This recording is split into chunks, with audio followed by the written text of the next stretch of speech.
Hey, in this video we are gonna see, what if Naruto hates Kakashi for not training him? This is movie. Do check out author name of this fanfic is The Long-Awaited Duel by Sly the Fox 2. Let's get in the video. His excitement was palpable. Some may say it is wrong to be excited about this, what is to be the greatest test of his life, but he was. It has been a long road, fraught with challenges and mistakes, but if he can accomplish his life's goal here, it'd be worth it.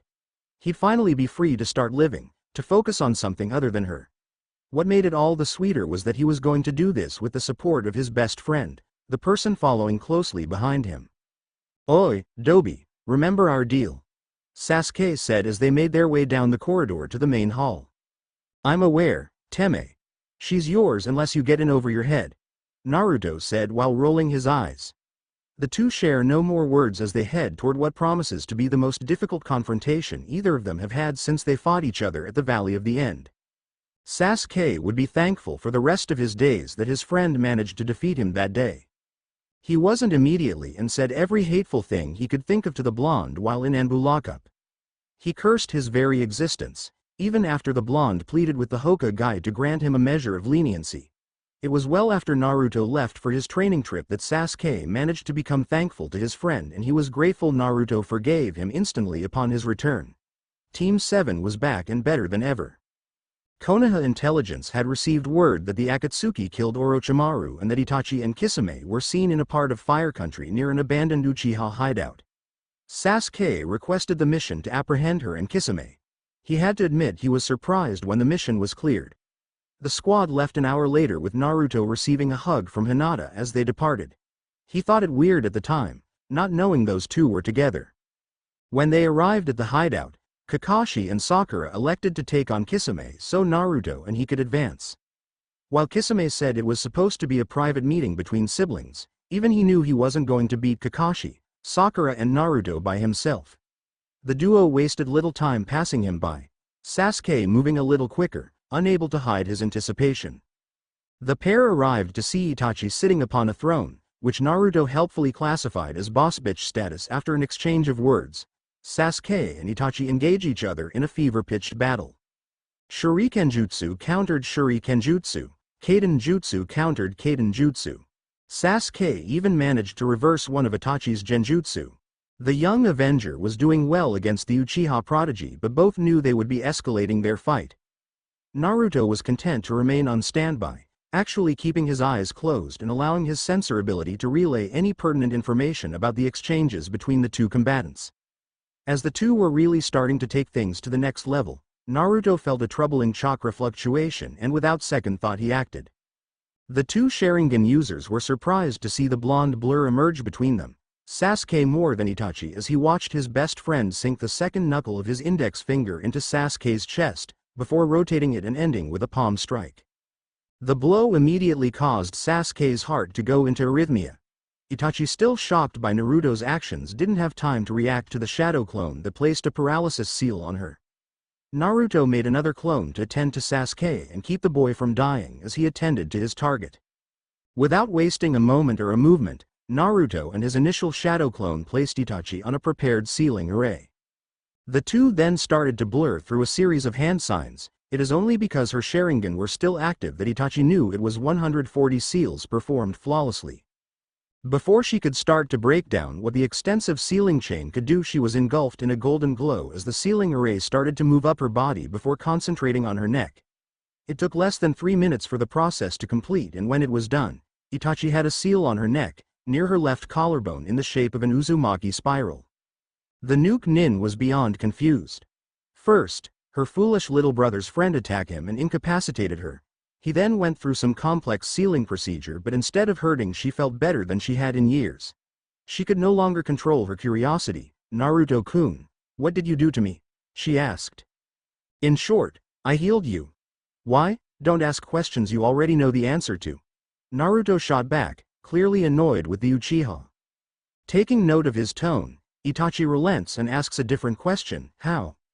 Ba-chan's creation rebirth mixed with a non-evil version of Orochimaru's curse mark.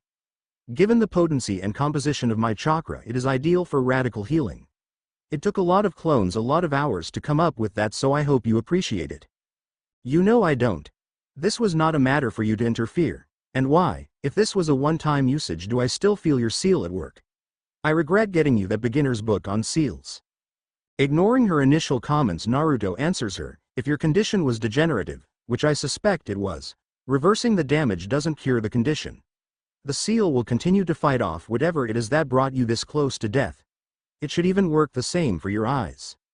Is this the part where I thank you because I feel anything but gratitude? I needed to die here. Sasuke was going to bring honor back to our clan.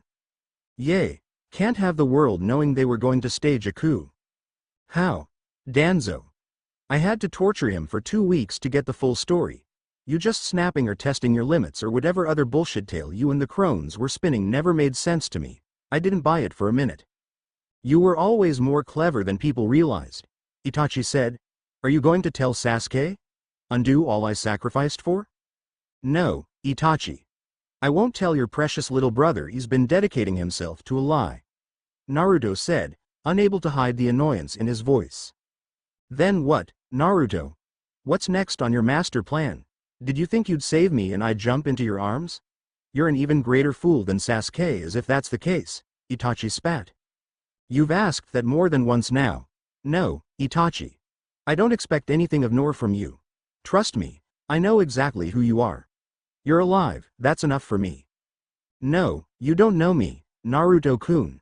I was just a guard that was nice to you, nothing more, replied Itachi and noticed Naruto flinch but hold off a response. To think, all this trouble because I took pity on some lonely orphan. Completely ruining my plans over a misplaced crush. Sentimental idiot. Believe what you want, Itachi. Naruto said, finishing checking his seal. It doesn't matter, you're alive, so I've accomplished my goal. If Sasuke doesn't kill you for this, I will. I won't allow this insult to pass, Naruto.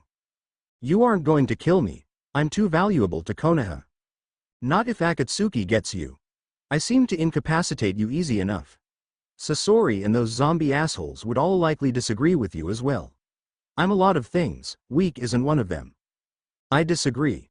You're the weakest kind of person, ruled by your emotions to the point of egoism. At least it saved Sasuke. I've clearly failed. My seal has made you stupid, Itachi-chan. Do you think all I've done to save your brother was because of some deep abiding friendship?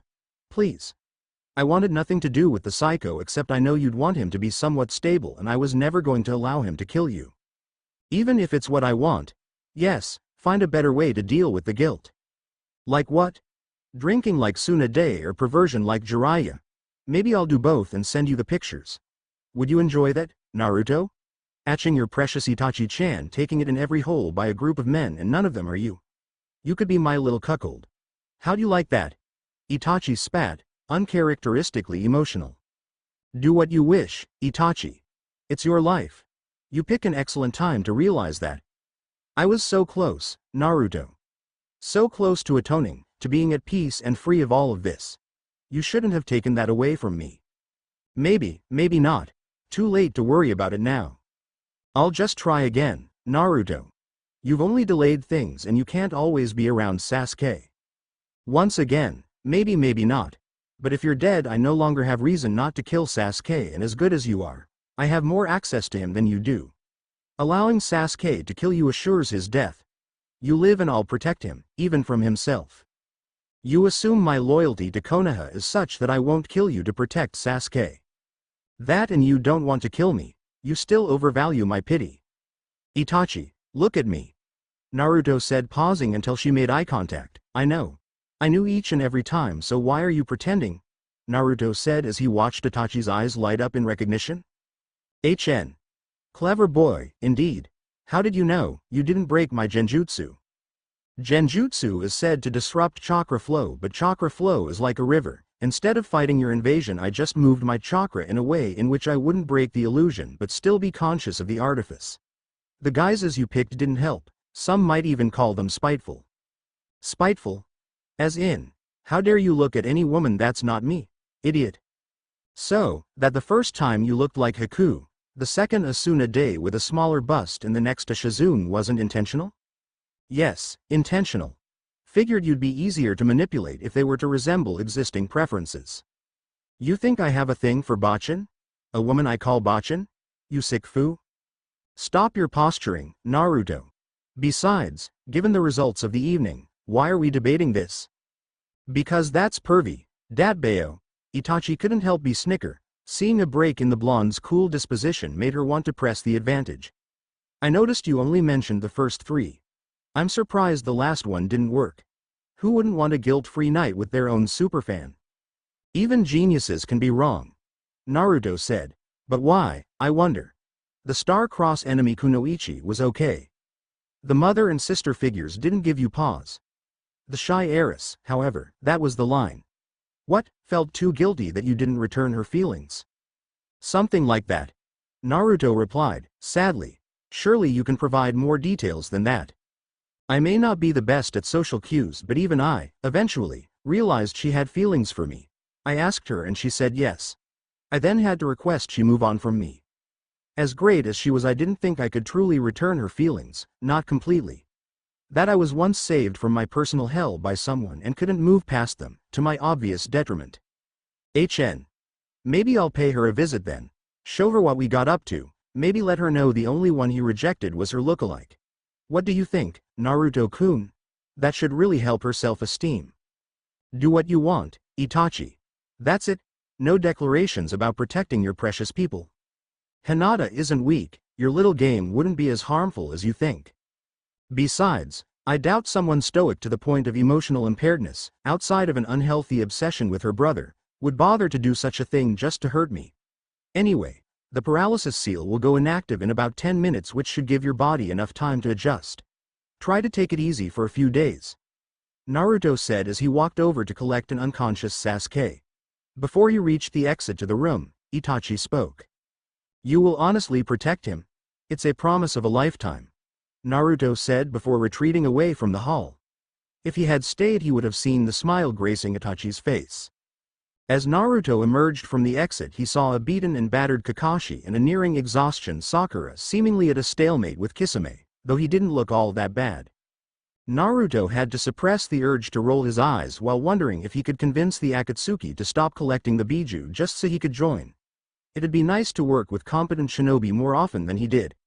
Kisame saw the blonde exit the hideout with the lesser Uchiha in tow and grew concerned. Not bothering to continue the fight, he dashed toward his partner. The Konoha nin took the opportunity to return to the village. Kisame found Itachi looking no worse for wear and was confused as to what happened, at least momentarily. After that moment, he cackled loudly. His laughter echoed throughout the building and he didn't stop until Itachi was finally able to move as she tried to shut him up with a Kaiden jutsu. Why are you being so mean, Itachi? Because you're being obnoxious. Maybe I am, but it isn't every day you prove Itachi Uchiha wrong, he said with a great deal of mirth. How could you possibly know you're fine? The whelp looked fine and Loverboy sure as shit was fine. Just admit it and be prepared to pay up. I'm thinking sushi and a lot of it. I told you your boyfriend was going to intervene. Shouldn't never threw that nasty at him. Got the boy all open. Kisame said, smiling the entire time. Shut up, Kisame. Not until you admit it. Fine, Naruto-kun delayed Sasuke's and my duel. It's only a temporary setback. I'm sure. Samahada said your chakra feels whole, again. Were you healed with the power of love, Itachi? I'll kill you and that sword both if you don't watch it, she said, glaring at the larger shinobi. Man, I should have convinced your boyfriend to stay longer. You were always much nicer after you spent the night with him. I sincerely hate you, Kisame. I love you too, partner. He sensed her the moment she walked into the bar and thanked his training. The extent to which she was suppressing her signature, she could have gotten past his abilities before Jiraiya and he left on their trip. It was difficult to manage the sense of excitement coursing through his body, as if hit with a surplus of new energy that needed to be used, expressed. Instead, he stayed where he was, nursing his drink. He couldn't even remember what it was. The barkeep had recommended it, but it was little more than a distraction. Naruto had to admit that for an out-of-the-way place, it was decorated quite nicely. Not too bright, nor too dark. Plenty of private tables, even the bar has an impeccable wood finish.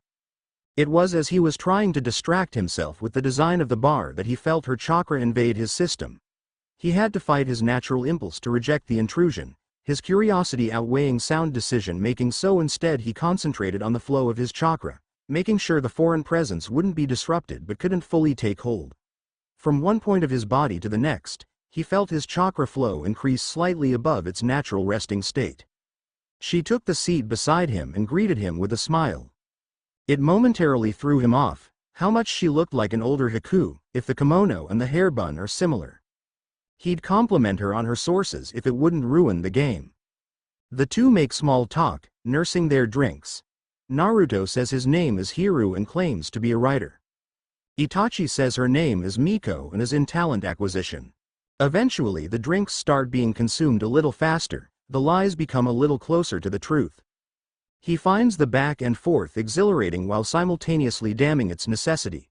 They talk the night away until Miko states she has to turn in for the night, then requests if Hiru would mind walking her back to her room, for safety.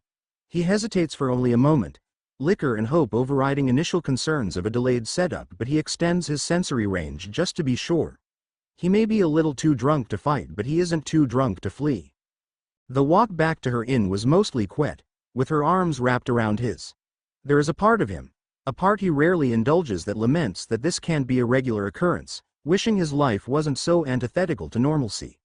He dutifully escorts her to her room, fully expecting this to be it until he hears her say, "Would you like to come in?" Most of him screamed no. Not just his shinobi instincts but the little part of self-awareness his drunken mind has held on to realizes if this goes where he thinks it could, that would be utterly embarrassing. He doesn't know what to do with a woman. Well, he has some idea thanks to Jiraiya, but he'd be entirely too nervous to even remotely pull that stuff off. This is Itachi. Despite what people say, your first time shouldn't be with the one you love. That's like your first shinobi battle being with a freaking Hokage. You got to get some experience under your belt, perfect your moves. While much of Naruto was slipping into an uncharacteristic bout of crippling insecurity, another part of him spoke up. You got this. That voice that let him stare down Zabuza, that let him beat Gaara and challenge Tsunade. Oh, confident Naruto was in the building. And he seemed to be supercharged by the liquor in his system because he was sounding extra smooth and commanding tonight. Like it wanted to sell him some Colt 45 in Cloud City smooth. Just take it slow and let the night goes where it goes. Besides, this won't be the first time you tussled with an S-rank kunoichi. He listened to that voice. Naruto gave a response, one he still isn't sure about, but it was in the affirmative and he'd hope it was cool. Itachi wasted no time once the door was shut, kissing him aggressively and he returning her gesture with equal fervor. It escalated from there. Naruto's unnatural belief in himself, high stamina and undesired lectures from Jiraiya making up for his lack of experience. Even while wrapped up in their activities, he couldn't help note the bitter sweetness of it all. How he longed to see her face and hear her real voice, to not have to do this behind a hastily crafted fiction. Was it really too much to ask that he be granted a moment of happiness with no strings attached? He supposed it was, since it never happened. Every benefit came with a cost. Hearing her moan and the feel of her breath on his neck sent a chill down his spine. The rest of it was almost too much to even comprehend. They fell asleep in each other's arms, both silently thankful for the moment they got to share. She was gone by morning with no trace she had been there the night previous. In the quiet of the morning, Naruto was able to think. In the past, thoughts of the short time Itachi was in his life warmed his heart, and while he missed her terribly, he was always able to fill that hole with wishing she was well or hoping she was safe. Also, his focus on becoming a respectable and skilled shinobi, as was her example, gave him a sense of connection to her. The embers of longing were quenched by these activities. Childish wants and desires are easily sated. But now, Naruto was becoming a man, grappling with maturing impulses and desires.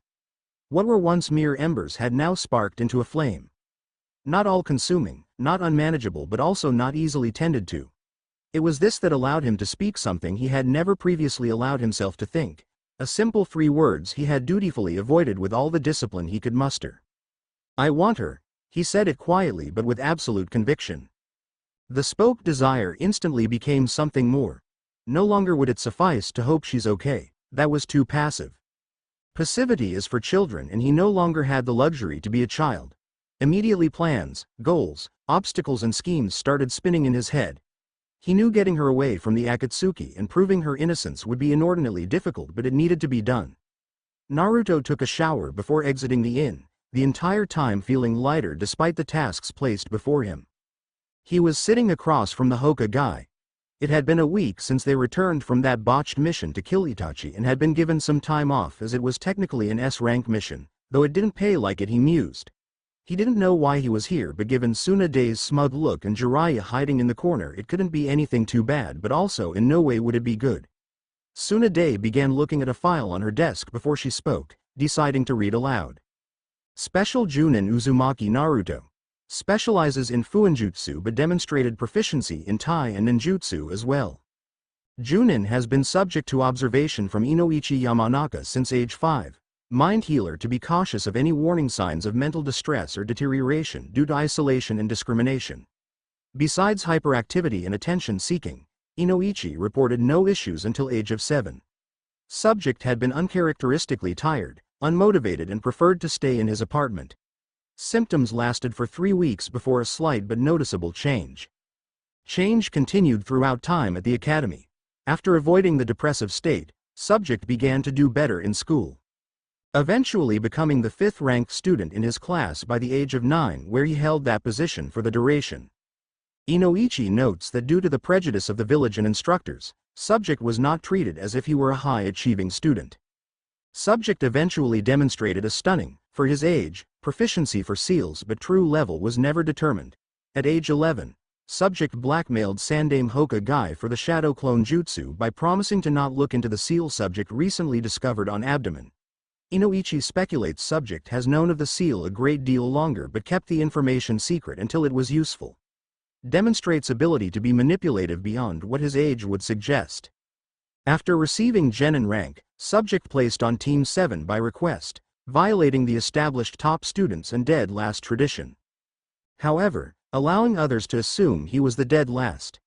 Misconception not helped by subject's bright personality and general lightheartedness when not on assignment.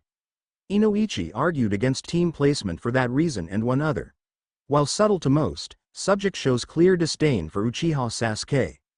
Source of the animosity was and still unknown, but forcing the two to work together would only increase the effects.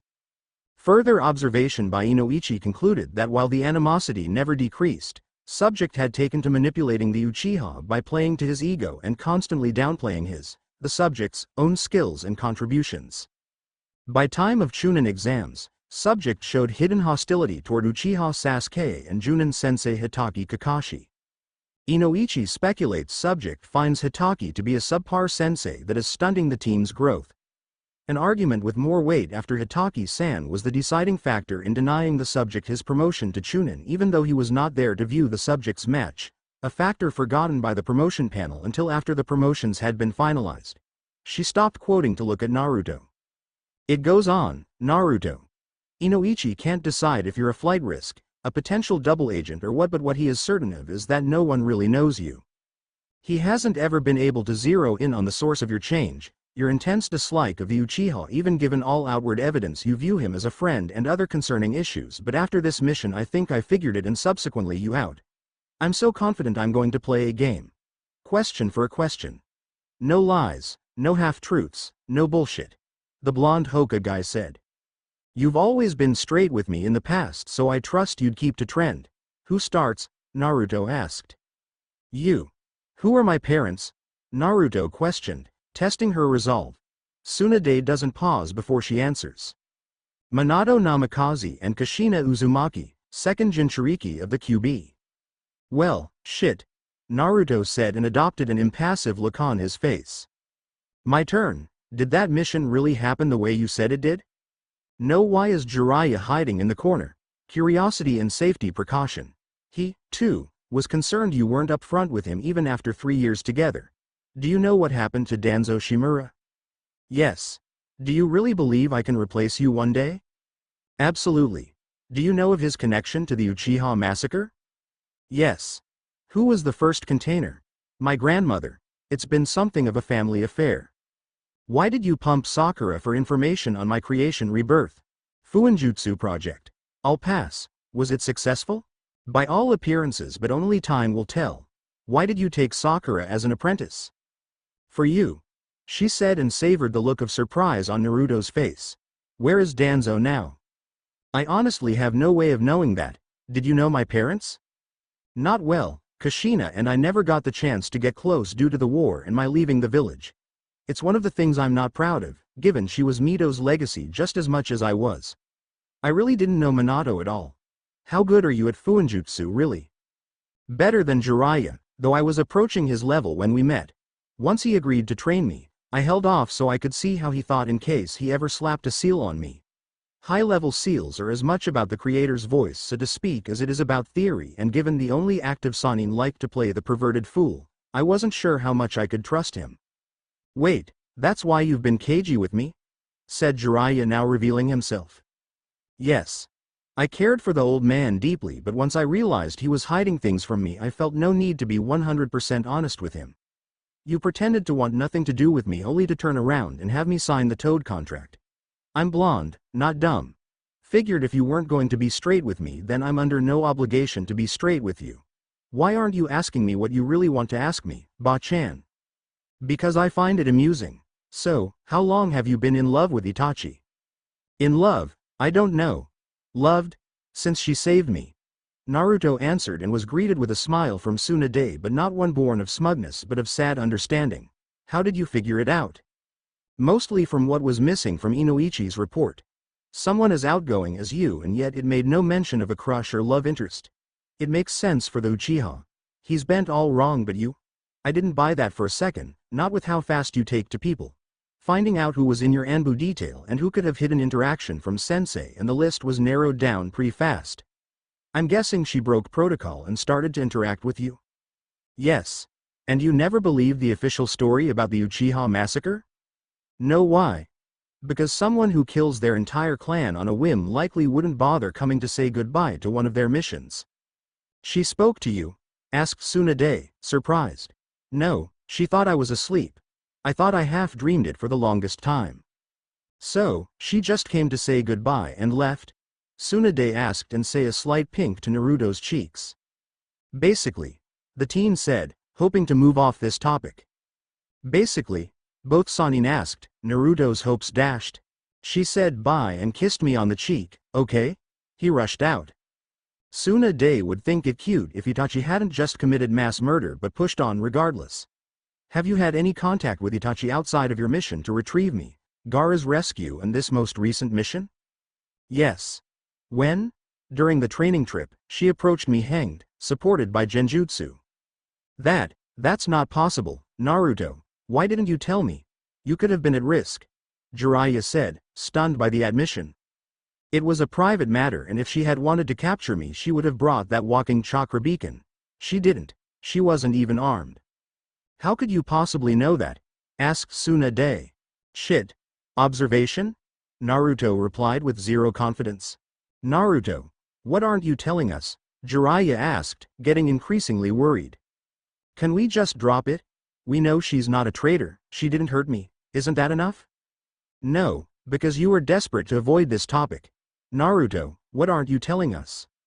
We spent the night together, Naruto said, avoiding all eye contact. As in, spent the night together? Jiraiya asked, wanting to still be mad at the boy but also feeling the overwhelming need to start his latest ichi. You banged Itachi? Ew, don't say banged Ba-chan. Matter of fact, for all intents and purposes I will not discuss my sex life with you. This is weird and wrong, and you're a Ba-chan, so you shouldn't even know about sex, let alone mention it to virgin ears. But you aren't a virgin, idiot, Tsunade said, sporting a tick mark. My ears don't know that. Stop trying to mentally scar me, Ero-bachan.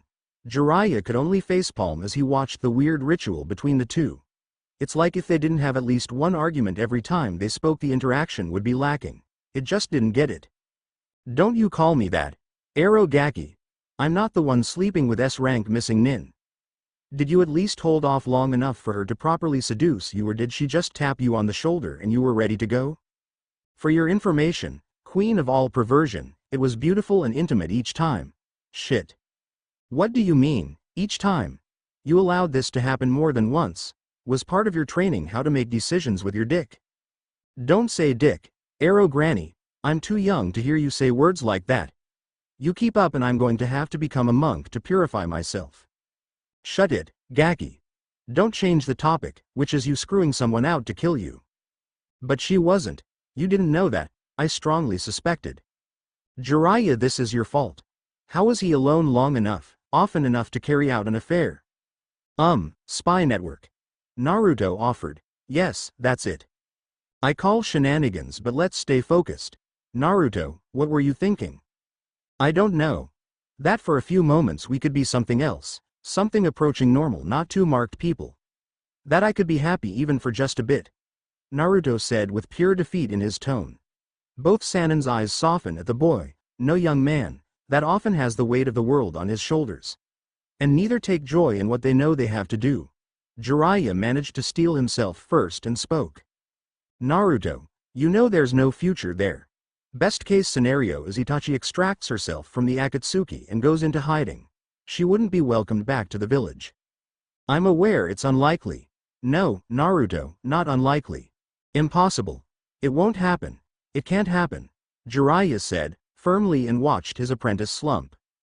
Normally, Naruto wasn't one to accept something as impossible, but he didn't offer up a word of protest.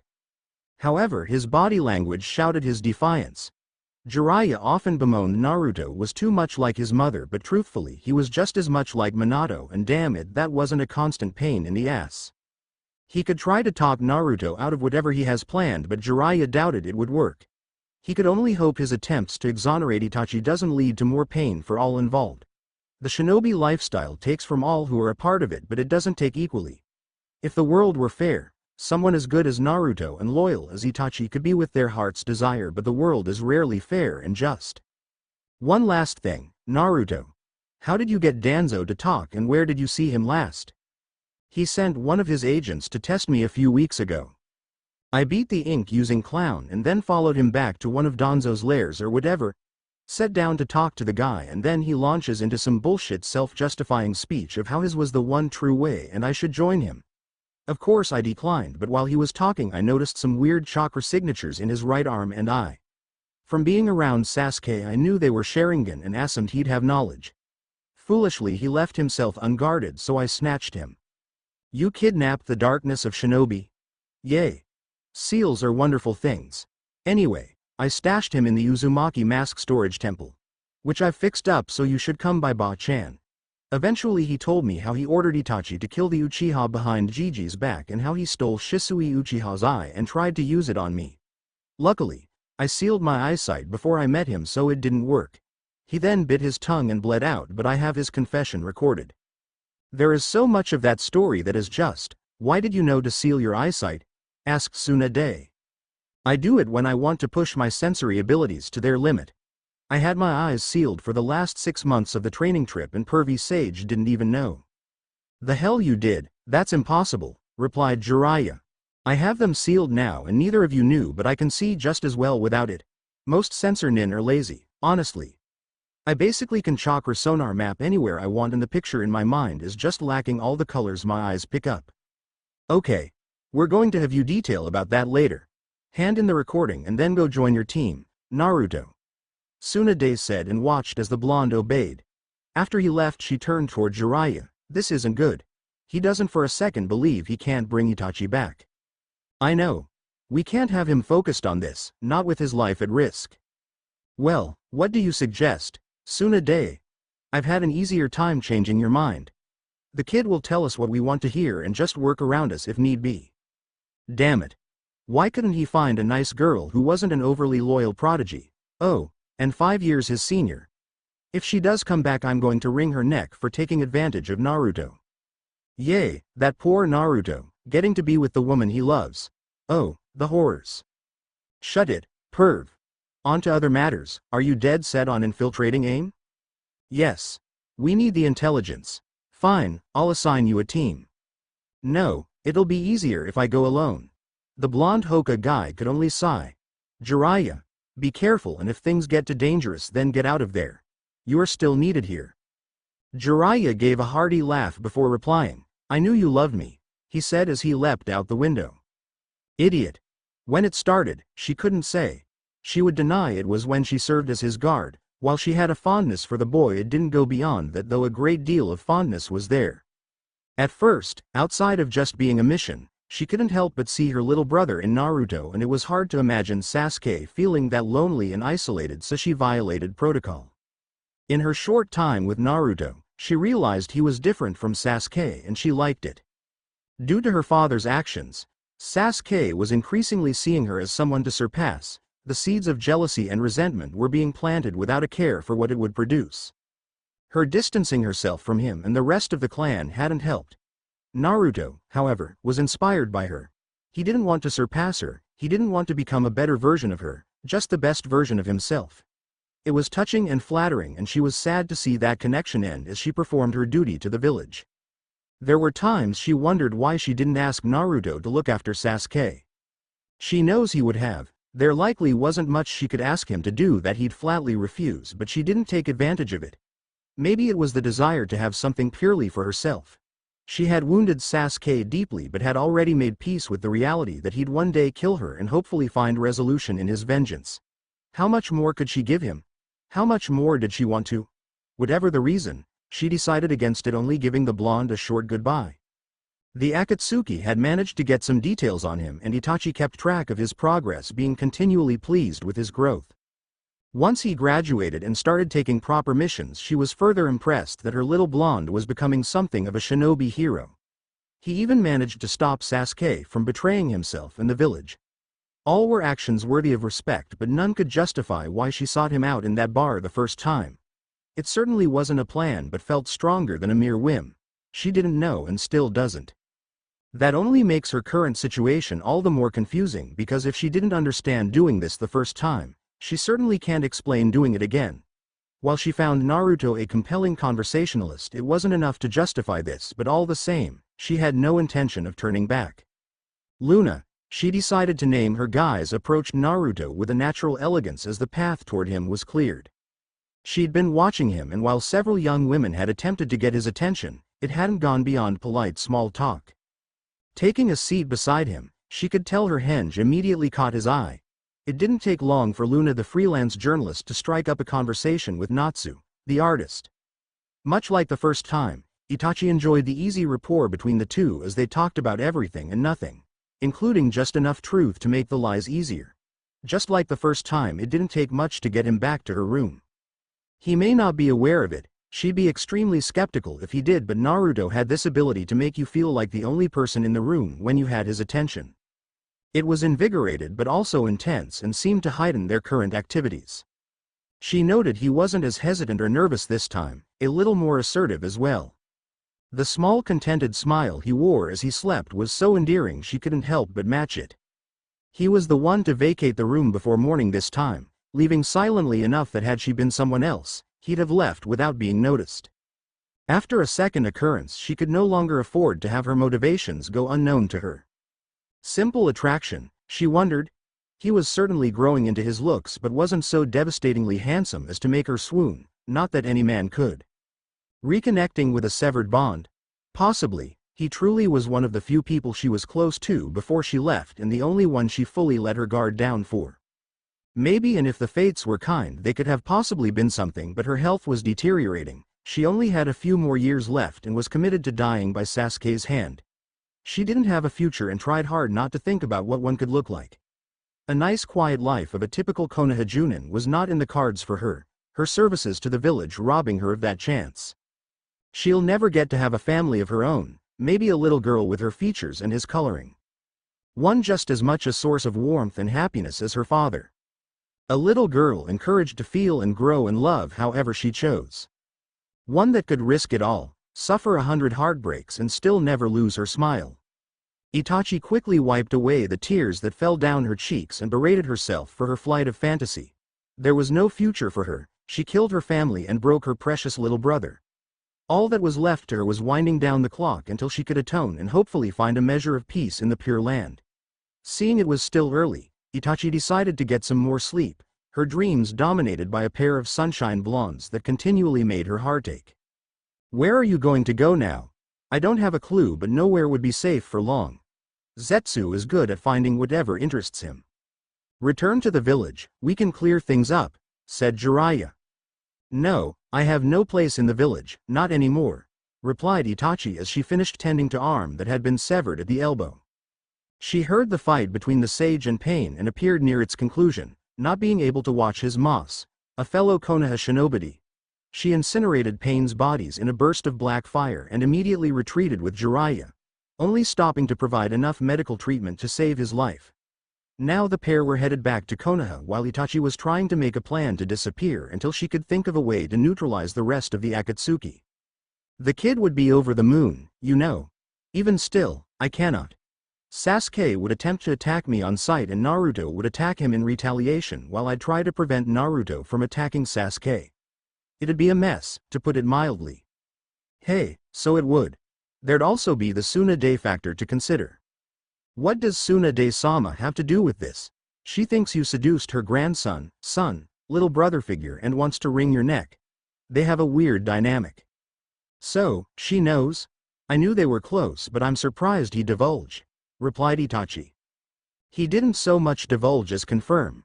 Tsunade did some checking into his history, added up 2 and 7 to get 5. It just so happens she was right. And how do you feel about this? However I feel, I'm tired, beat and missing an arm so I can't exactly threaten my savior. But you know this won't end well. Everyone involved does. Everyone but the one with a malevolent mass of chakra that preys on his negative emotions. He thinks he can force a different outcome through will alone. Then this will be a good lesson for him. Some things cannot change. Hi, an excellent lesson. But what happens when in his rage and despair he decides to burn the world around him? He wouldn't do that, replied Itachi. Why wouldn't he? Naruto comes off as light personified and honestly, I don't believe it's an act, but he subdued, captured and tortured the fucking darkness of shinobi because he thought the man might have information on you. What else might he do behind you? He has you, Tsunade and his team. He even has that little heiress of his. Tsunade and I are both old and high-profile targets. We could live another 30 years or be dead today, like you know. What was going to happen to me? He doesn't like his team. Well, he likes the pink-haired one, but even she tries his patience half the time. The heiress? Jealous much? Get nearly killed by a former student much? Deflect from the topic of conversation much? Use an outdated rhetorical device that you're much too old for much? Touché. I try. And no, I'm not jealous of the little stalker. Why would I be? Except she's all wrong for Naruto. That's not jealous, it's just a fact. Sure, Itachi-chan, sure. Anyway, she'd support him, but it's asymmetrical and they both know it. Naruto wouldn't truly lean on her, he'd feel too guilty taking advantage like that. Jiraiya. What do you want me to do? In terms of Naruto, nothing. But I do have a mission for you. Orochimaru's second, Kabuto.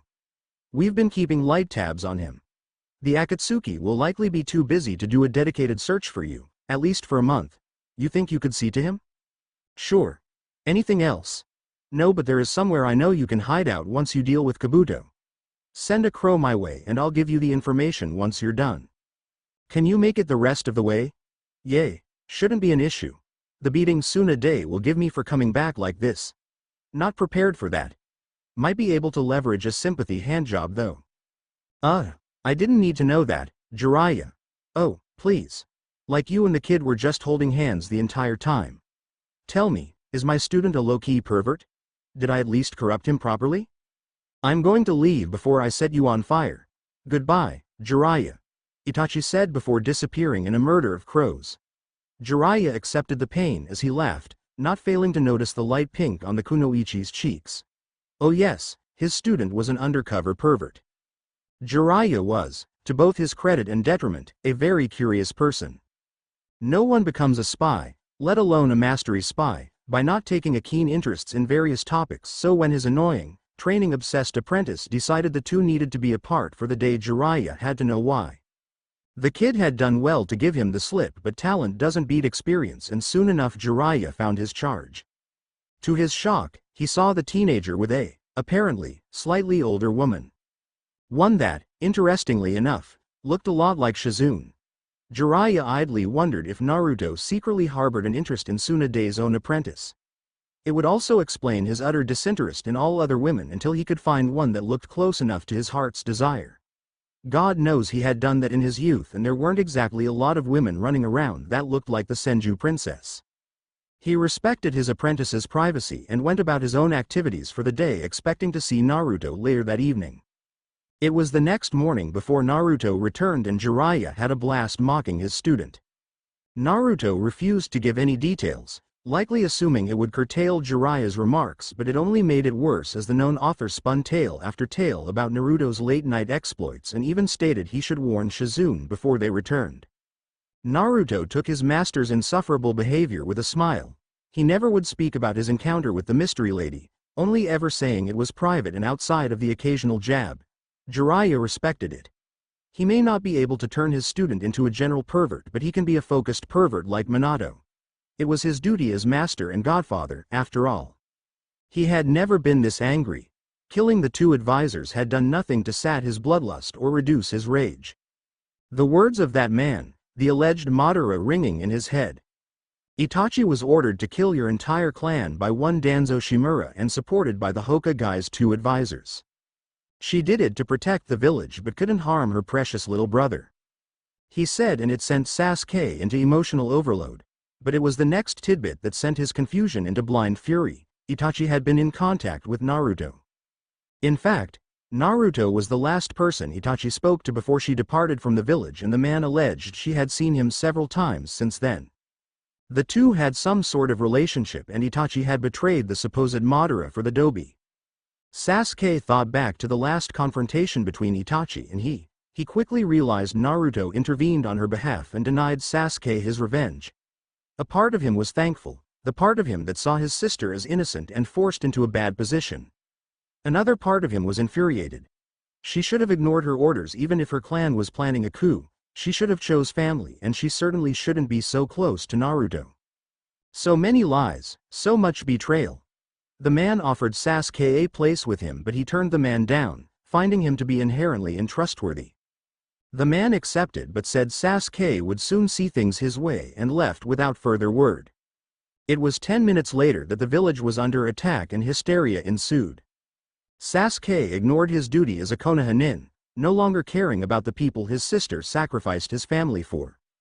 His only goal was to find Danzo and the advisors. He had no luck with Danzo but found the advisors readily enough. They died slowly and confessed it all. How they suspected an Uchiha was behind the Kyuubi attack, how there had been growing distrust between the clan and the village, and how the Sandaime tried to reach a peaceful resolution.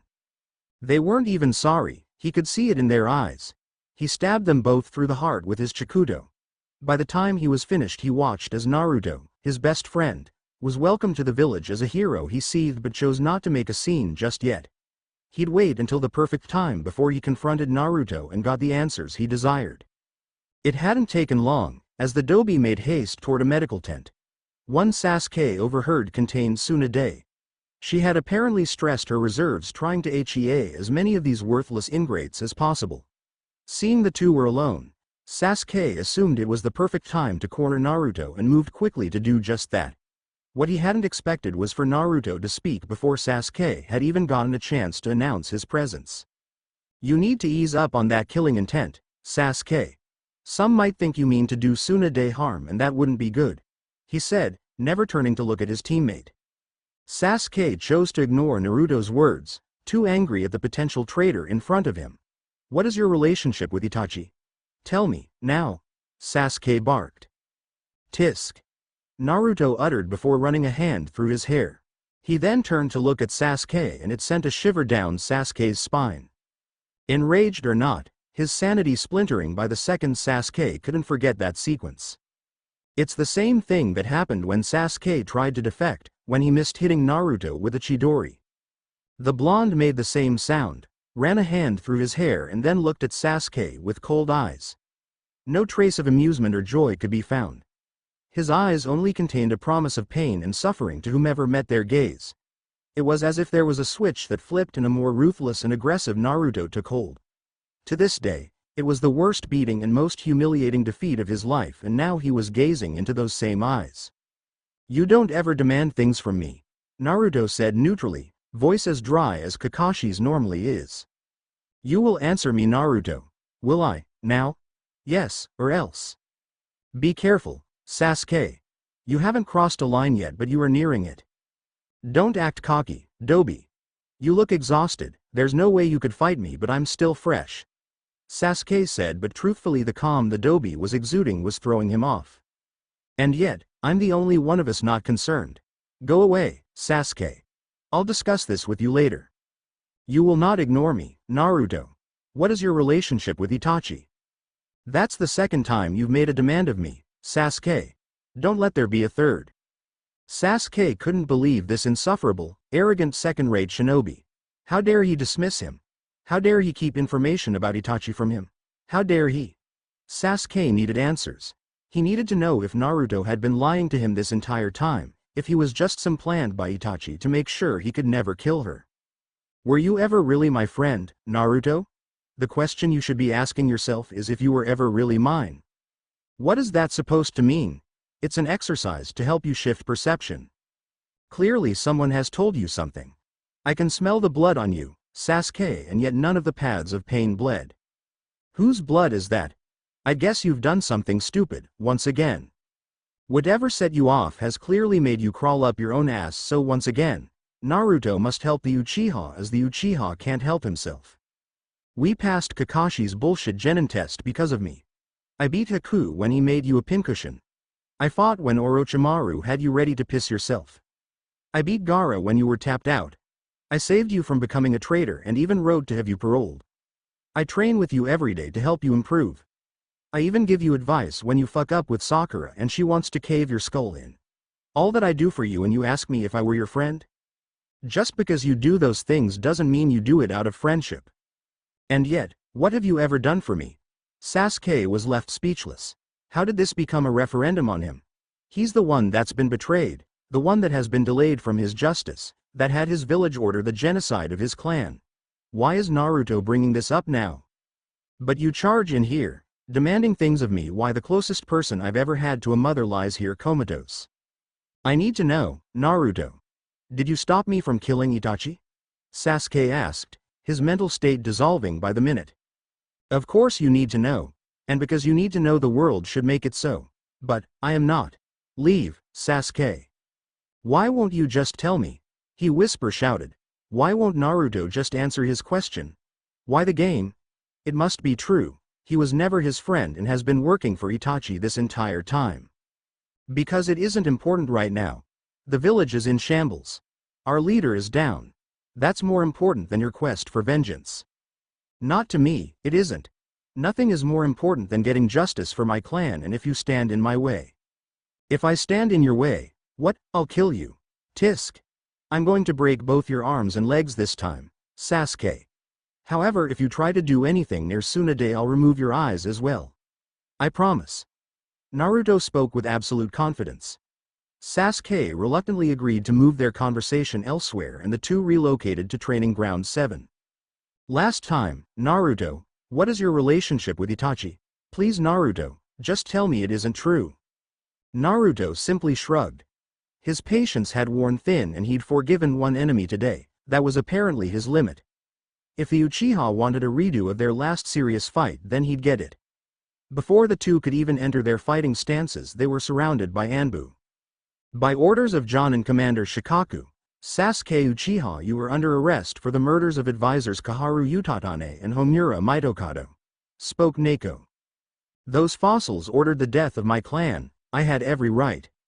Sasuke said, snapping at being denied information from Naruto and being accused of a crime as if he'd done something wrong. Naruto could only shake his head. There was no way he could get the fool out of this one. Not even leveraging his newfound status as the village's hero will stop it. He promised Itachi he'd protect her precious person, but has clearly failed in that regard. The thought burned Naruto in the pit of his stomach. He went back on his Nindo, through no fault of his own, because this fool couldn't be bothered to wait. Or act like a shinobi and actually get away with his activities.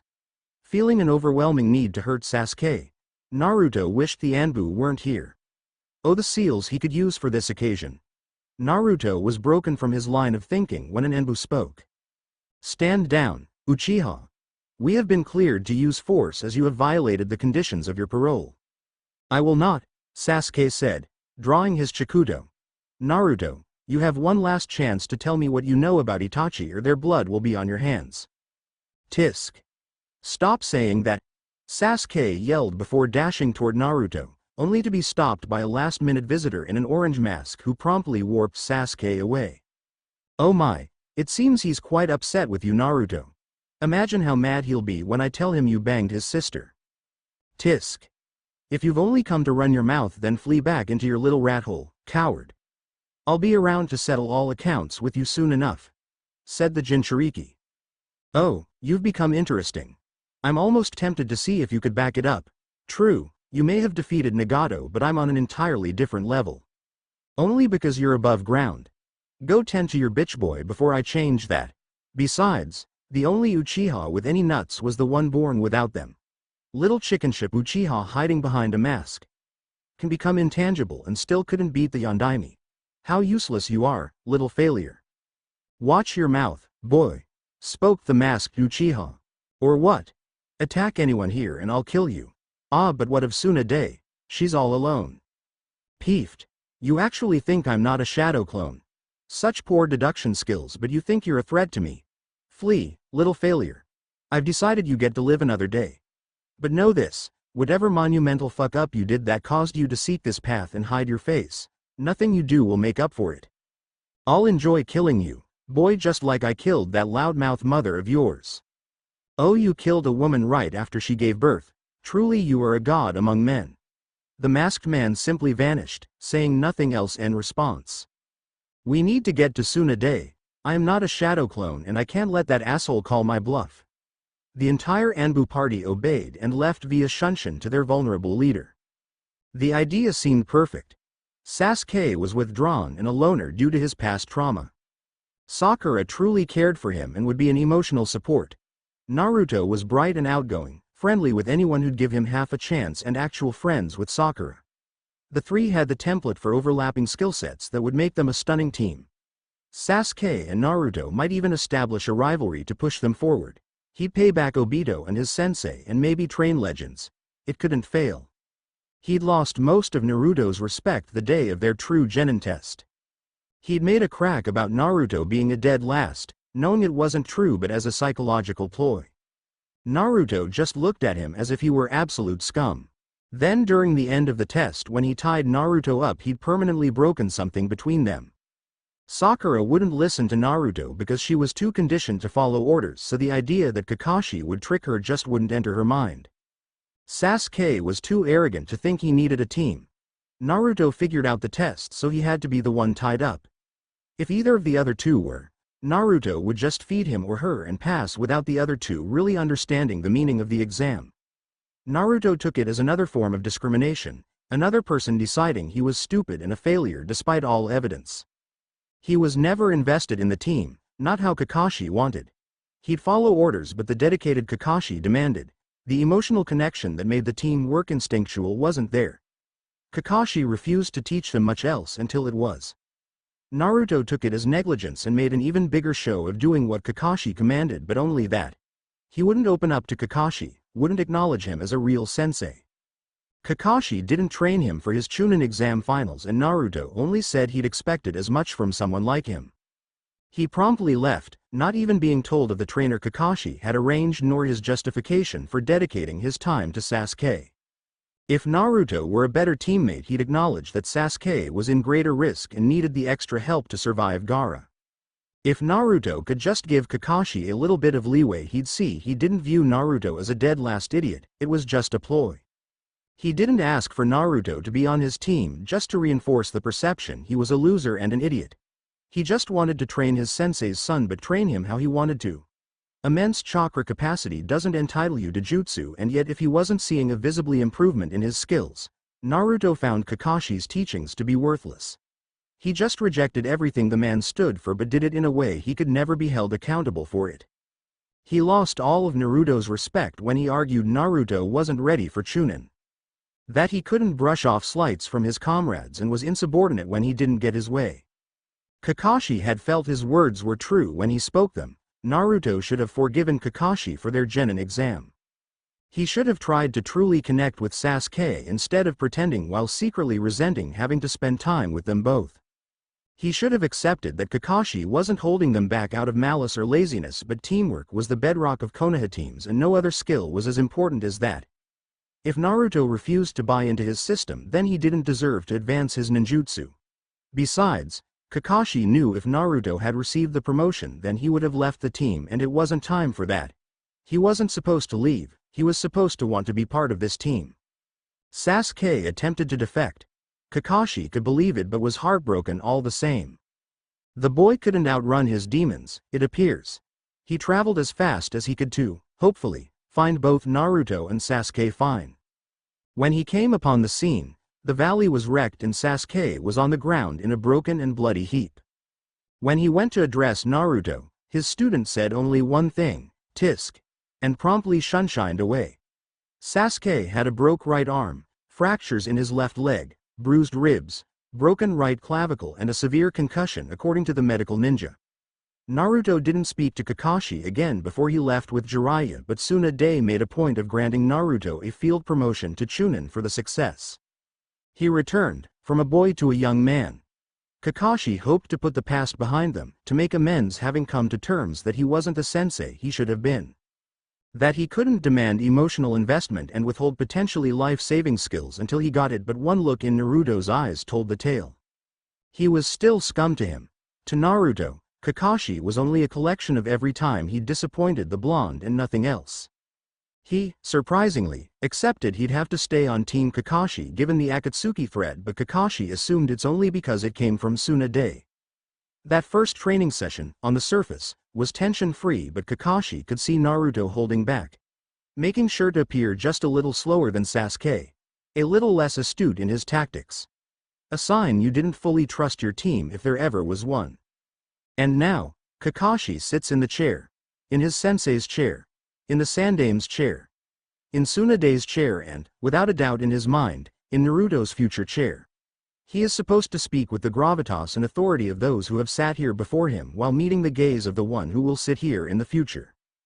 Tisk. Can you repeat that, Hokage-san? Kakashi had taken note of his new verbal tick. According to Jiraiya, it seems to emerge during times of great stress but goes away in a few days. The honorific was not suitable, but if Kakashi pressed it, he knows the retort Naruto has prepared. What makes you think you're more worthy of respect than Jiji or Ba-chan? The blonde would ask, and Kakashi felt ill at ease enough in this position without having that confrontation. The Anbu that tried to apprehend Sasuke said he mentioned something about you and Itachi having a connection. What did he mean? Since he asked a question, I assume he wanted me to confirm or deny if we did. And I didn't get around to answering it, we got interrupted. Naruto, do you have some connection with Itachi? Do you? You were her Anbu captain? Stop changing the subject.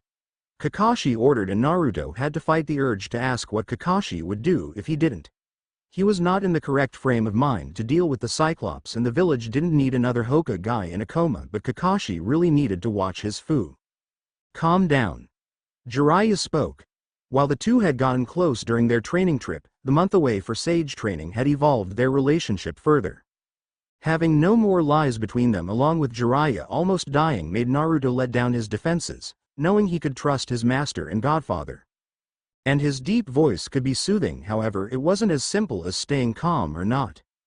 He didn't know why he'd get keyed up like this over certain things, but it wasn't as simple as turning it off, and it didn't help that Kakashi now occupied a position he clearly wasn't worthy of and had the nerve to question Naruto over what some traitor said. Deep breaths, Naruto, he thought to himself. It's not like he could fight Kakashi and his 4 Anbu guards even if they aren't fully at the ready, and Kakashi's guilt over Sasuke would dull his initial reaction. Damn sensory ability, he thought. He really did need to calm down. Why are you so concerned with the accusation of a traitor and not, his treason? Something set him off, Naruto. He'd been improving, so for him to turn his back on everything, something happened. Tisk. Yay, the Uchiha who rescued him. It was in the report. Yes, but it's also a matter of what he said and why Sasuke felt the need to Komedo you after killing the advisors. They had been at this for 20 minutes. Jiraiya knew Naruto didn't hold much affection for Kakashi, but this is the first time he saw the extent that Naruto felt no respect for the Junin. While he knows why this really wasn't the time, they had things to do and it was a waste to play this game, especially with a Gokage summit coming up. Jiraiya didn't enjoy what he was about to order Naruto to do, but if Kakashi was going to be the acting Hokage guy, he needed to have all the information he could. Naruto, tell him. His godson didn't turn away from Kakashi. A stare down wouldn't change things, but Jiraiya saw the reluctance in his body. Some part of him entertaining the idea of just refusing, knowing it'd be pointless. He doesn't delay for long before speaking. Itachi was my Anbu guard. She broke protocol and became my friend. We met a few times during my training trip. Why? Why would you betray Sasuke like that? You've got to be fucking with me, said Naruto, as he couldn't believe his first concern was the supposedly betrayal of Sasuke and not putting himself at risk or betraying the village. Danzo and the elders ordered Itachi to kill the Uchiha clan as the leaders were planning a coup. Itachi isn't a traitor. Sasuke actually is. Now, save your recrimination for later, Kakashi. You have the information you need, and as one of your only field-ready S-rank nins, Naruto's time is better spent elsewhere. I think that's my decision, Jiraiya. Then make the smart one and wrap this up, said Jiraiya, who too was shocked by Kakashi, first concern being his Uchiha brat. Fine. Naruto, what was the nature of these meetings between Itachi and you? We played board games. Board games? Yay. Checkers, Monopoly and the like. You can leave, Naruto. Thanks, Hokage-san, Naruto said before departing. He really holds no respect for me. I see. I'm kinda surprised. He tends to find something to respect about everyone, even enemies. Or absentee godfathers. That trained the kid properly for years. I explained why I wasn't here, copped to not doing all I could have. He was disappointed but forgave me. You acted like a brat. It wasn't enough to get what you wanted if you didn't get it how you wanted it. You clearly favor that traitor over your other students. It's not that I favored Sasuke, even if no one will ever believe me. I know how it looks. I've spent more time developing him than Sakura or Naruto, but it wasn't out of favoritism or because Sasuke was like me or a genius and easy to train.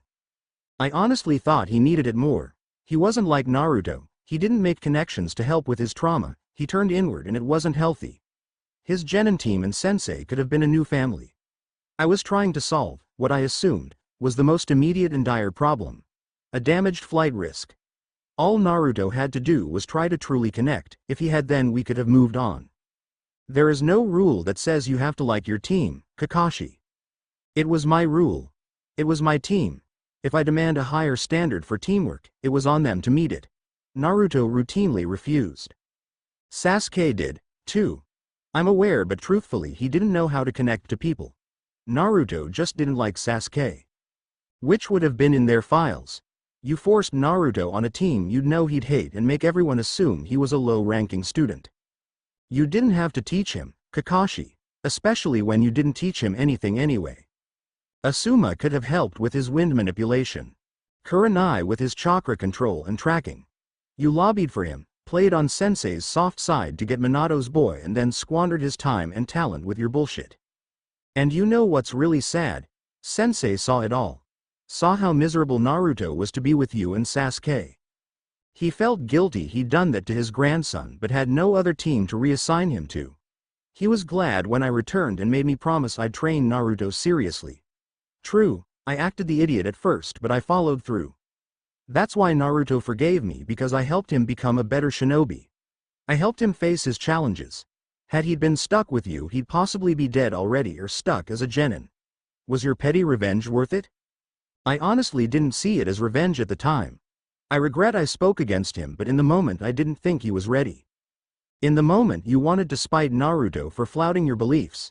You didn't care if he stalled his progress because all that mattered is him advancing your way, said Jiraiya, not allowing for Kakashi's delusions any longer. Also, keep in mind that Naruto never outright ignored your teachings like you did with Minato. He tried to impart the importance of teamwork. You were all about the mission, but he still trained and prepared you. We were at war. I guess Suna and Otto were just challenging us to a vigorous spar. I didn't know we were going to be invaded. That's how war works when you're a shinobi. They don't wave a banner, Kakashi. So, I just get labeled as the negligent sensei who favorites the genius even if it isn't true. You're about the only one that doesn't believe it to be true. Maybe that should tell you something.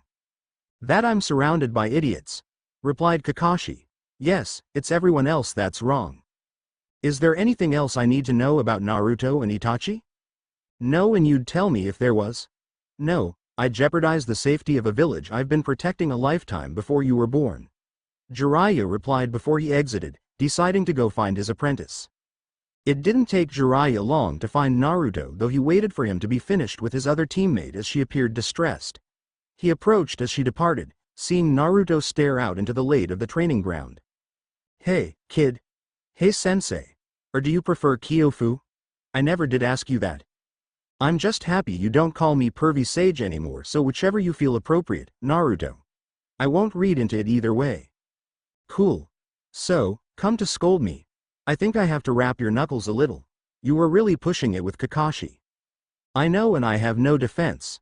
We can write it off as stress and Kakashi won't make a thing of it this time, but we don't know when Tsunade will wake up and she may not be in a condition to return to the hat when she does. If that's the case, Kakashi will be the Hokage guy, and for someone who wants that job it isn't smart to make an enemy of him. He could pick someone else. I considered that, but don't worry, I have a plan. Oh, this should be good. You'll like it as it literally cannot fail. See, if Kakashi picks someone over me, I'll drag his porn-loving ass out of that office and beat him in the middle of the street. I'll do the same for the person he picks. I can't see a single way that awesome plan could fail. I know, I'm awesome, Dadbeo. War. That freak in the mask made it official. The 5 great shinobi villages will unite to defeat said masked man and his nefarious plot. But Naruto, Jinchuriki, Sage, Bad Mother Shut Yo Mouth will not be on the battlefield. He will not be giving aid to his comrades, sharing in their misery and pain. He will be hidden away because the masked man said he was coming for the only 2 Jinchuriki left. Naruto was not happy about that. Naruto let it be known he was not happy about that, but relented when Tsunade and Jiraiya argued it was the best thing for the alliance, even if they didn't agree with the decision.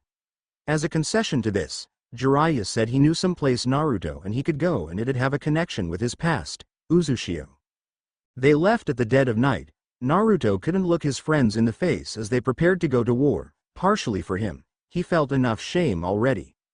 He did leave a note for Sakura and Hinata wishing them well and a safe return, but it's all he could really do. He had a strong desire to punch the Reika guy in his mouth for his decision. The trip was silent, Jiraiya giving Naruto something of a wide berth, knowing his apprentice was already straining to accept he couldn't be there for his friends. As they traveled, Naruto thought he felt something following them and signaled Jiraiya to stop. He stretched his senses to their max, but the brief sensation he felt was nowhere to be found. Jiraiya concluded the kid was just looking for some action, to which Naruto rolled his eyes. The 2 travelers continued on their journey, but Naruto noticed Jiraiya was starting to act weird. He had a knowing smile which Naruto never found comfort in. When Jiraiya insisted they stop at an inn, Naruto thought nothing of it until he came out of the shower the next morning and Jiraiya gifted him a new set of clothes. Black pants and a black V-neck long-sleeve shirt that was a little snug and a freshly pressed sage cloak. The 2 chartered a boat to the former island nation, but Naruto was on edge due to Jiraiya's giddiness, but try not to think about it too much. His master had been down since the loss of his arm, even if he tried to hide it, so if he were excited about something Naruto would indulge the man. He didn't know how'd he feel seeing his ancestral home, but when they arrived on shore, he'd admit he felt wistful that he'd never truly know his clan, that he only had second-hand accountings of what Jiraiya said were lively people. Distracted but not overwhelmed, he almost didn't notice it, a pinging of familiarity. He almost dismissed it as his mind simply wanting it to be true, wanting her to be here, but he'd learned to listen to his instincts and instead expanded his senses. A moment later he was looking at Jiraiya, his eyes demanding an explanation, but the pervert just smiled and shrugged. Naruto took off, his body in motion before he realized it, rapidly closing in on the chakra signature he'd sensed. It didn't take long for her to be in view, sitting beside a lake, her back to him. He started to walk slowly toward her, hoping against hope his childhood clumsiness didn't flare up and make him look uncool. Sage or not, he was still a 16-year-old. He sat beside her as she peered out onto the water, her eyes never leaving the serene view. He found himself unable to speak, having too many things to say and nothing to say at all. Isn't this what he wanted? No masks, false backstories or anything else between them. It'd just be them and they could be honest with themselves and each other. But Naruto didn't realize, not until he was without them, that those very things he felt got in the way offered a type of security, but now they didn't have those to lean on. In this moment he couldn't be anyone else. He was Naruto Uzumaki sitting by Itachi Uchiha, the woman he's had some manner of feelings for throughout the majority of his life, and he couldn't even talk to her. It was frustrating. Why was this so hard? As if sensing the crisis her companion was experiencing, Itachi turned toward Naruto and offered him a smile. Nothing overly large, and if one didn't know her they may even call it a smirk, but it was not. What it was something that fit her perfectly and sent a rush of heat throughout Naruto's chest. It also helped calm him down. They never relied on a great deal of verbal communication when she was his guard. There was no reason that needed to change right now. He could just enjoy her presence and hope she'd do the same. The two enjoyed the companionable silence for what felt like an eternity to the blonde, but he knew he had to say something. Loath as he was to make him the first topic during their time together, but he'd failed to live up to his promise. "I'm sorry, I said I'd protect Sasuke from himself and I didn't." He said it just above a whisper, but Itachi could tell the utter sincerity of his words, not out of any real concern for her brother but because of the promise he made her. She shook her head at her fellow ninja, thinking that chivalry would get him hurt one day, but was touched he truly meant to keep his word to her. "I don't blame you. Jiraiya told me what happened. It was an impossible situation." "So, it was. Besides, do you really want to talk about my foolish little brother?" "I never want to talk about him, Dadbao." "Shit. You still do that? Be careful or they'll put adorable under your bingo book entry." "Shut up, it rarely happens," Naruto said, fighting back a blush. "I'm sure," Itachi said with a small giggle, and just like that the awkwardness and uneasiness was gone. The two would spend the rest of the day exploring Naruto's ancestral homeland. Eventually Itachi led Naruto to where she had been staying. Not all of the structures had been utterly destroyed, and Itachi found herself a small home in still decent condition, certainly better than sleeping in a tent. Looking around her dwellings he didn't pay attention to her closing the distance between them, not until her hands were on his cheek, and before he knew it, he was pulled into a kiss. Not one of fiery passion, a gentle one, but it still made his heart beat faster. "Hey," she whispered, yet to release him from her grasp. "Hi," replied back before encircling his arm behind her back and pulling her closer to him. The kiss was a little deeper this time, a little longer. Things quickly escalated from there. Kisses gave way to touching. Clothes started to be removed, and soon enough the two began to make love. It was different this time, a sedate pace not born of nervousness but a desire to enjoy the brief respite the pair have. For Naruto, it was vindication, proof they could make things work. He could be with the woman he truly loves, and the very thought of it, his love for Itachi at times felt overwhelming as it rarely had an outlet. Even if he couldn't bring himself to speak the words, some part of him afraid she'd reject the declaration, he could at least show it through action, through the merging of their bodies. Itachi, however, was too enjoying the moment but avoided all thoughts of the future. This could be a sweet memory along with the others Naruto had provided her in the past, but it couldn't be more than that. She stared into the eyes of the blonde above her, his eyes conveying everything he was feeling at the moment. Desire being the most readily apparent, but also love. He loved her, and if she felt so selfish for it as it could never go anywhere. She'd never acknowledge it nor return it, that'd only leave a larger scar on his heart when she eventually left. Briefly visions of a small blonde girl with too much energy pervade her thoughts, but she stamps it down. There is no future. There is just now, and she'll enjoy the now all she can. Itachi allowed herself to be distracted by the breathing of Naruto and the warmth she felt from it on her collarbone. Soon enough all thoughts and concerns melted away as she felt their mutual climax approaching until all was just a haze. The pair would couple twice more before allowing sleep to take them. It was the next morning and the couple lied in bed, each savoring being in the proximity of the other. Itachi was the first to breach the silence, giving voice to something she had noticed before. "What's that seal on your pelvis do?" she asked directly. "Oh, it's a contraceptive seal for men. After the first time you visited me I had hoped there'd be a second and figured the world didn't need any Sharingan-wielding Uzumaki running around just yet. So I wrote to Sakura-chan about the medical aspects and swore her to secrecy. I didn't need Ba-chan to think I was just out perving every chance I got, Dadbao." She was impressed he'd managed to create a seal that could achieve what he claimed, but something else stuck out to her. "Yet?" she asked while quirking her eyebrow, causing him instantly to blush and stammer. I mean, not that I was planning on when we would have kids, not that I wouldn't, I was trying to be safe and stop looking at me like that. Naruto was instantly rewarded with a giggle and a kiss on his cheek. He turned to see the smile on her face, her eyes shining with amusement. I know what you meant, Naruto-kun, she said, her smile never leaving her face. Oh, think you can prank the former King O pranks? Naruto said while getting atop of Itachi. I guess I'll just have to show you why you shouldn't, he said, and instantly started tickling her, much to her protest. There were many threats of inescapable genjutsu or kato jutsu hotter than the sun, but it only made Naruto laugh at her predicament. Naruto did have responsibilities on Uzu outside of spending time with Itachi. Killer Bee had given Jiraiya instructions on how to tap into one's Biju chakra with a measure of control far surpassing anything Jiraiya had seen Naruto manage. Granted, getting Naruto to use the fox's chakra was a maddeningly frustrating endeavor. But for the sake of the war effort, in case he was needed, Naruto agreed to figure something out, fighting off a smirk at what Jiraiya didn't know. No, Kurama boomed. Come on, handsome, we had a deal, and in truth they did. Naruto met Kurama when he was 8, Inoichi's belief he was well aware of his status before he ever blackmailed the Sandaime was spot on. At first, Kurama was just an angry, insulting teme of a fox, but slowly the two came to peace with each other, realizing neither was responsible for what the other had to endure. Their relationship had improved to the point Kurama promised, when it was time, he'd freely work with Naruto.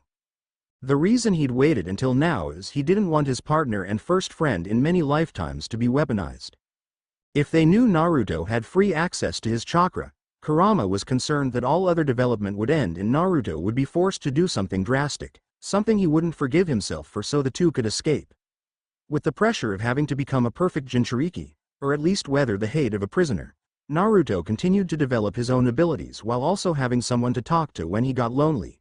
It was a good deal, given the situation. That was before I knew you'd willingly mate with an Uchiha. And if that weren't bad enough, you actually love the vile product of that cursed clan. Ida-chan isn't like that.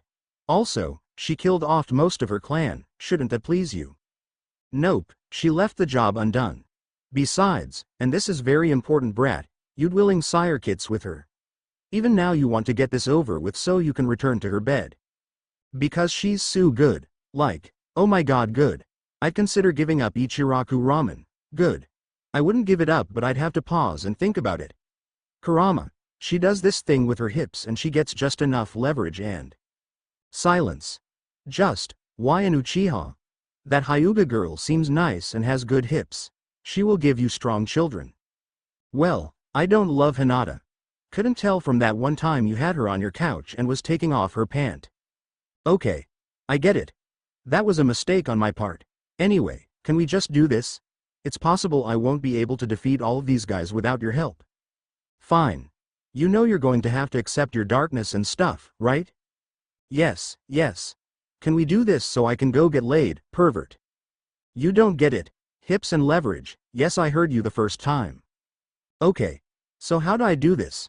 Remove the seal, confront your darkness, and then we fist bump and go kick some ass. After I spend some more time with Ida-chan. It's a sickness, it has to be. Don't judge me, I'm a man with needs, Dadbeo. Naruto said, approaching the cage and beginning to remove the seal, only to have his hands stopped by a tall blonde, one Naruto immediately punched in the jaw. Hi, To-san, he shouted, to the confusion of Minato. Naruto, what are you doing? He's doing what you claimed you wanted him to do, dumbass. Quiet, fox. Hey, don't talk to Kurama like that, or dad or no dad, I'll deck you again. Wait, what? Minato said in confusion. Yay, we're partners, he was going to give me access to his chakra before you interrupted so I cook or nah? What? The Yondaime imprint wasn't having a good brain day. Naruto just rolled his eyes. For a guy that stuck the two together, he sure as shit didn't seem aware of how this was supposed to go. Just sit back, Pops, I got this.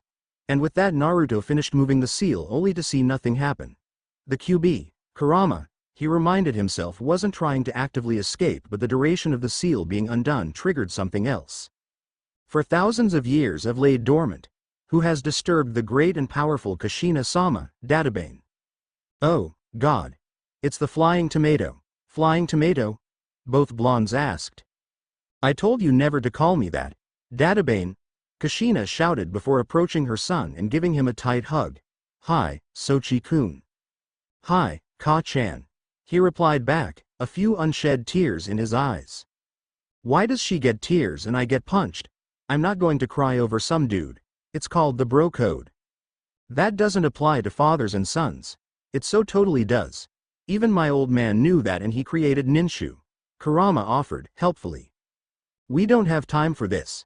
So, Sochi-kun, you're ready to work with Usagi-chan, I see.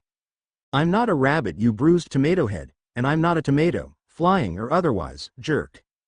Why did he call you the flying tomato, Ka-chan? Because when she was a kid she had a round, plump face with blood-red hair so she looked like a tomato. She also had the temper of a spree killer, always flying off the handle. You're working on a chain enema, Fox. I'll step on you if you try. Guys, no more. We can't have that much time, right? So let's enjoy the time we do have. You just want to go back to banging Itachi. Bro code, dumb fox. Doesn't apply to Biju, Kurama said with a laugh. You can't be sexually active, you're too young, mister. Peeved. I ain't stopping, so you're just going to have to deal with it. Naruto said, only to receive a similar punch to the one he hit Minato with. You've let Jiraiya corrupt you despite my words. Kushina started, eyes white and her hair floating mimicking nine tails. Don't worry, Sochi-kun. I'll beat the pervert right out of you. It's what Ka-chans are for, Databane. Dad, a little help. Huh, no bastard. Naruto said, which made Kurama laugh even more. He'd felt the presence again, the one he felt while traveling to Uzu. Fortunately, his extensive security seal, the Iron Palace seal, not only buttressed his sensory abilities but also offered offensive and defensive responses to unwanted intrusions. Jiraiya had to find that out the hard way. The seal alerted him to the oncomers and Naruto could sense it was approaching them. He didn't know what annoyed him most, the intruder or that he'd have to leave bed to deal with said intruder, as he was still holding Itachi as her head lay on his chest. Itachi, Naruto whispered, do you know of someone or something that can merge with trees? Zetsu, the Akatsuki's main source for intelligence. He could seemingly get anywhere almost undetected. Oh. Anything else you can tell me about him? He eats people. I want to be judgmental, but given recent events I'd be something of a hypocrite, he said while wiggling his eyebrows. You've been around Jiraiya too long. I believe Kushina-sama was correct in attempting to beat his influence out of you. I'm just trying to keep the mood light given I'm about to go torture this thing. I don't think it's human. So, what's your plan? The next time he reveals himself I'll restrain him and we can go from there. It didn't take long for Zetsu to once again emerge from the vegetation, and just as Naruto said, he had a series of seals to restrain him, block access to his chakra and burn him in an eternal flame if Zetsu didn't talk. It was a similar array to what he used for Danzo, a flame that just caused constant pain but would never truly burn the victim and was sustained by the victim's very own chakra reserves. Naruto wasn't a fan of his torture seal, but he realized it had utility. Zetsu talked, but not because of the threat of torture. Kaguya's will just understood he'd overplayed his hand, his time was up and he'd ultimately failed in his mission to revive his mother. Naruto almost felt bad for the bastard until he realized that Tobi was commanding an army of white Zetsu that could mimic anyone, and not even a Byakugan nor most sensors could tell the difference. Along with dozens of Edo Tensei of the strongest shinobi in history, the alliance was in trouble. Itachi burned Zetsu with her Amaterasu and the couple found Jiraiya so they could head off to battle. Once the trio was ready, Naruto made them vanish in a flash of yellow. The scene they arrived to was bad. All five sitting Kage were barely clinging on to life as some long-haired Uchiha zombie mocked them. Tsunade's torso was separated from her legs as she was slowly dragging herself toward her legs to reattach them. Jiraiya was dismayed. Itachi was surprised to see just who the Uchiha was. Naruto was livid. Beside himself. Downright murderous, and fortunately for him, there were no moral qualms to killing a zombie and an army of plant people. He helped Tsunade on her path and then shared Kurama's chakra with her so she could fully heal herself and the other Kage. Madara, Itachi identified, didn't seem bothered by any of this and just let the Jinchuriki do what he wanted. Naruto surmised that the Uchiha clan must have parables about how arrogance in battle assures victory, because that's the only way that makes sense. It took some doing, but Jiraiya and Itachi agreed to go face Tobi with the small army of shadow clones Naruto provided while he would stay and face Madara, the duo only agreeing to it after he promised he had a plan for the man. Tsunade wanted to argue against Naruto doing this, but she had already failed and the shame of it made her stay quiet. Naruto slowly approached the notorious Uchiha, trying to remain calm as undue haste would result in his death. "Come to face me alone, boy?" Madara asked. "What can you do that those 5 Hokage couldn't? Even with the power of my pet fox, you're nothing compared to me." Tisk. A couple of questions before we start. It's not every day you get to meet a legend. Seeing Madara consent, Naruto continued, "Is it true? Hashirama-sama tried to shove a tree up your ass at the Valley of the End, but it was blocked by the 10-foot pole you normally kept up there." This caused the Uchiha to go wide-eyed before narrowing them to slits. "That's question 1, brat. One more before we dance and you die."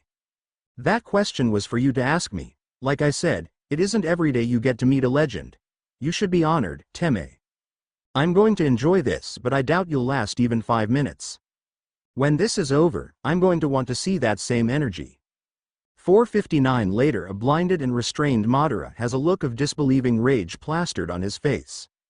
How a shinobi he outclasses in every area managed to do this to him is still something he can't understand. Naruto, however, just looked ready to finish this stage of the battle. And what a battle it was. Madara spammed high-level jutsu after high-level jutsu only for Naruto to continually dodge but inch his way to his opponent. Eventually it became a taijutsu battle and Naruto baited Madara until he revealed his trump card. The chakra arms he could produce.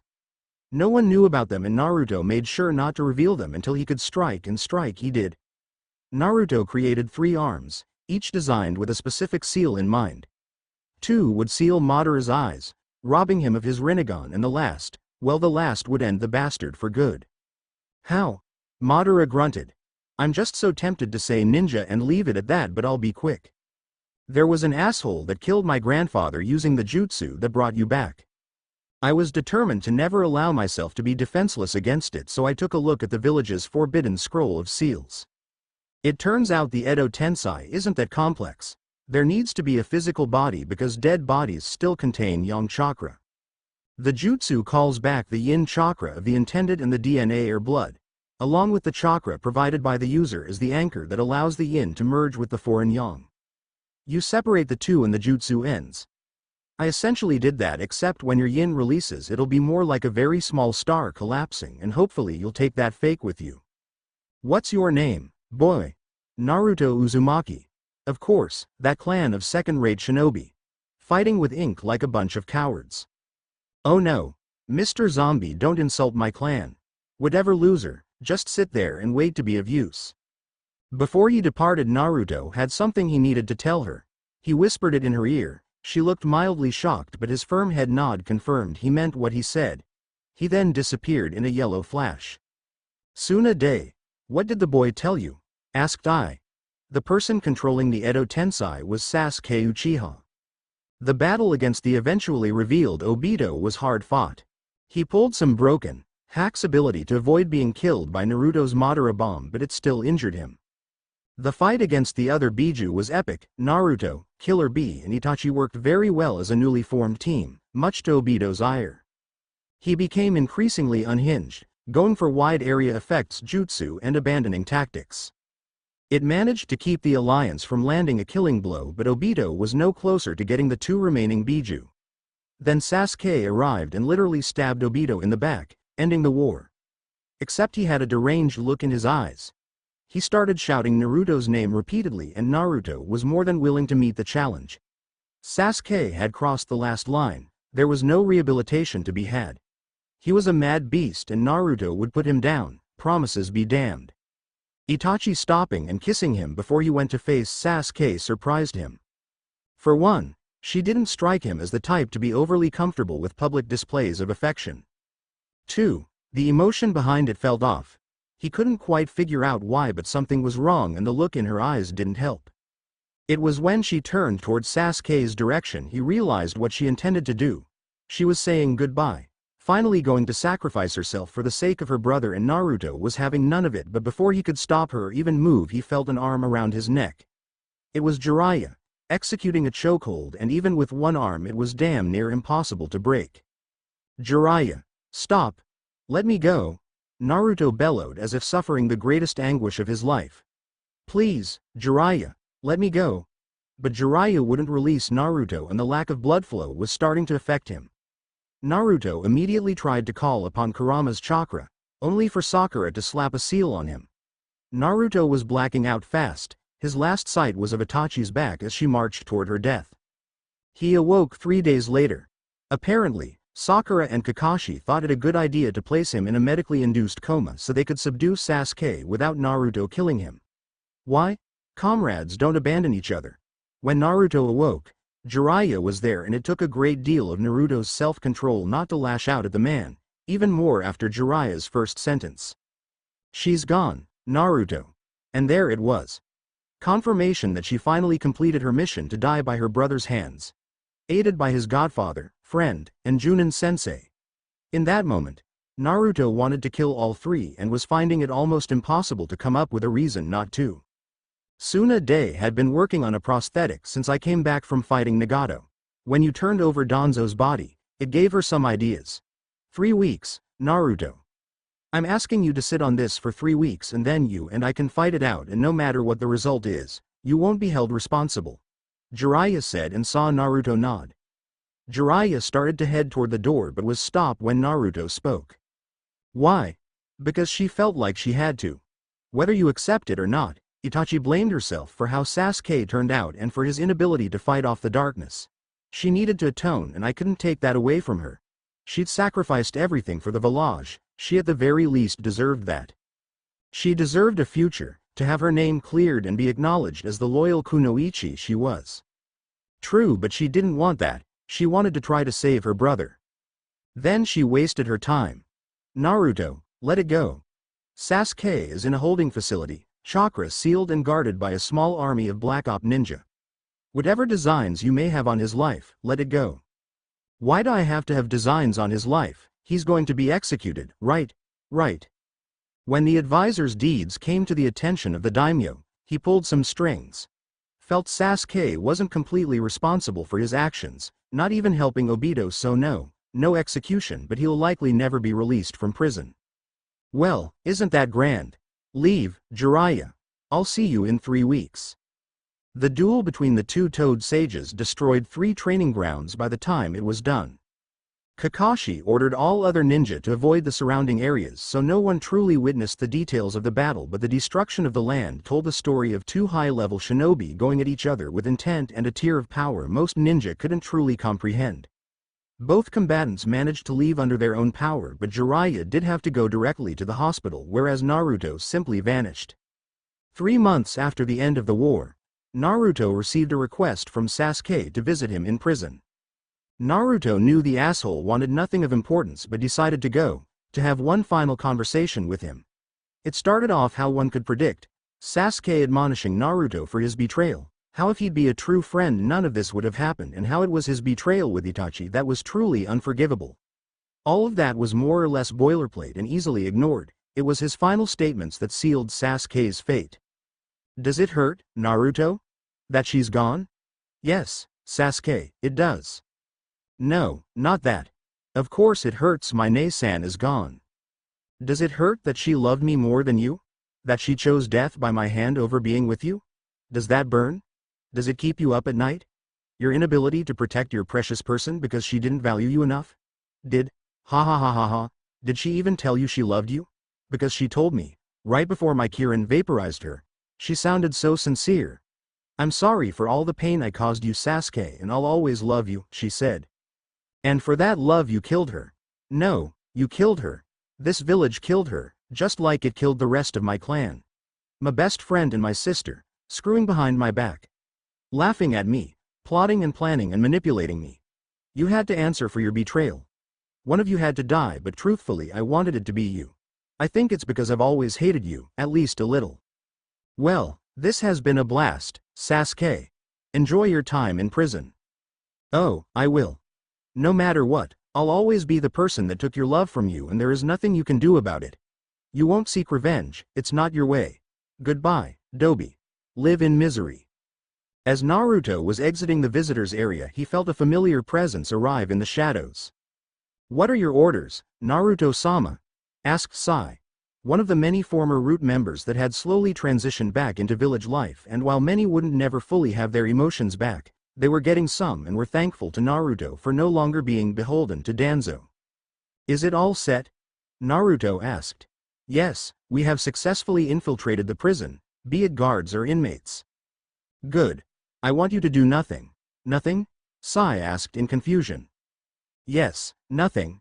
No beatings, no rapes, no violence of any kind, and prevent others from doing the same. I also want him to have no allies, no friends, no one to even share a conversation with. Sasuke knows the hell of loneliness, but it's time for him to be reintroduced to it. As far as anyone is concerned, while in there Sasuke Uchiha doesn't exist. The only voices speaking to him should be the ones in his head.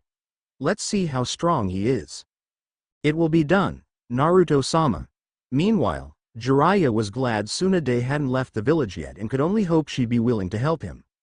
He didn't have a lot of people he could trust with this, but it also wasn't a small ask. She'd been less than thrilled with him, Sakura and Kakashi, after they subdued Naruto how they did. Not only was it a betrayal of their bond, but they had no way to be certain all enemies had been accounted for, and Naruto was the only one that could point out the Zetsu that may have remained or had the reserves to face a strong opponent should it have emerged. She understood honoring Itachi's final wish, but she also knows the heartache of watching the person you love die and being able to do nothing to stop it. Things had been tense between the two remaining Sannin since. "Tsunade, I need your help," Jiraiya stated, seeing no reason to be less than direct. "Concerning what?" "I have a VIP in need of medical care. The village has Tsunade. This person isn't in the village but needs help. The best, which is you. Your absolute secrecy is also required." "Then I need details, Jiraiya." Jiraiya faltered, wondering if he should tell her now and risk her sharing this information. "It's a high-risk pregnancy. The patient has a degenerative disease but has managed to prevent much of the damage associated with it. However, the disease, the pregnancy and recent events may stress her body to the breaking point." "Who is this person? This sounds serious. If I tell you, you cannot share this information, Tsunade. Please, promise me." "She'd be entitled doctor-patient confidentiality, Jiraiya. It's Itachi, she's alive." He struggled against her grip. Oh, he knew if her intent was to kill him he'd be dead already. Too fast for him to have truly put up a fight, but being strangled, even if it isn't enough to truly end him, was unpleasant. And while he was sure she wasn't trying to kill now, Tsunade is volatility personified and may change her mind at any moment. "Explain." "Stop choking me and I will. Damn it." Jiraiya said and breathed in deeply like air was the most precious commodity in the world. "I got a letter from one of her summons. Apparently, right before Sasuke's jutsu could do any true damage she was reversed summoned. When she demanded to know why, the elder informed her they could sense she was pregnant and felt said future child was theirs to protect. So, why didn't she come back here? Haim, you left for years because of your loss and you weren't the cause of it. This place, it haunts her. She can't be here, it's too much." "What about Naruto? I assume he's the father. I don't know, if she doesn't get help it might be a moot point. And if you idiots hadn't rendered him comatose she wouldn't have been alone." "No, she wouldn't have, but game that out. If Naruto gets involved it becomes a Team 7 affair. Naruto would have likely killed Kakashi if he'd gotten in the way, and depending on the state of Itachi, maybe Sakura as well. Who else would join in to avenge Kakashi and Sakura, even if they were in the wrong?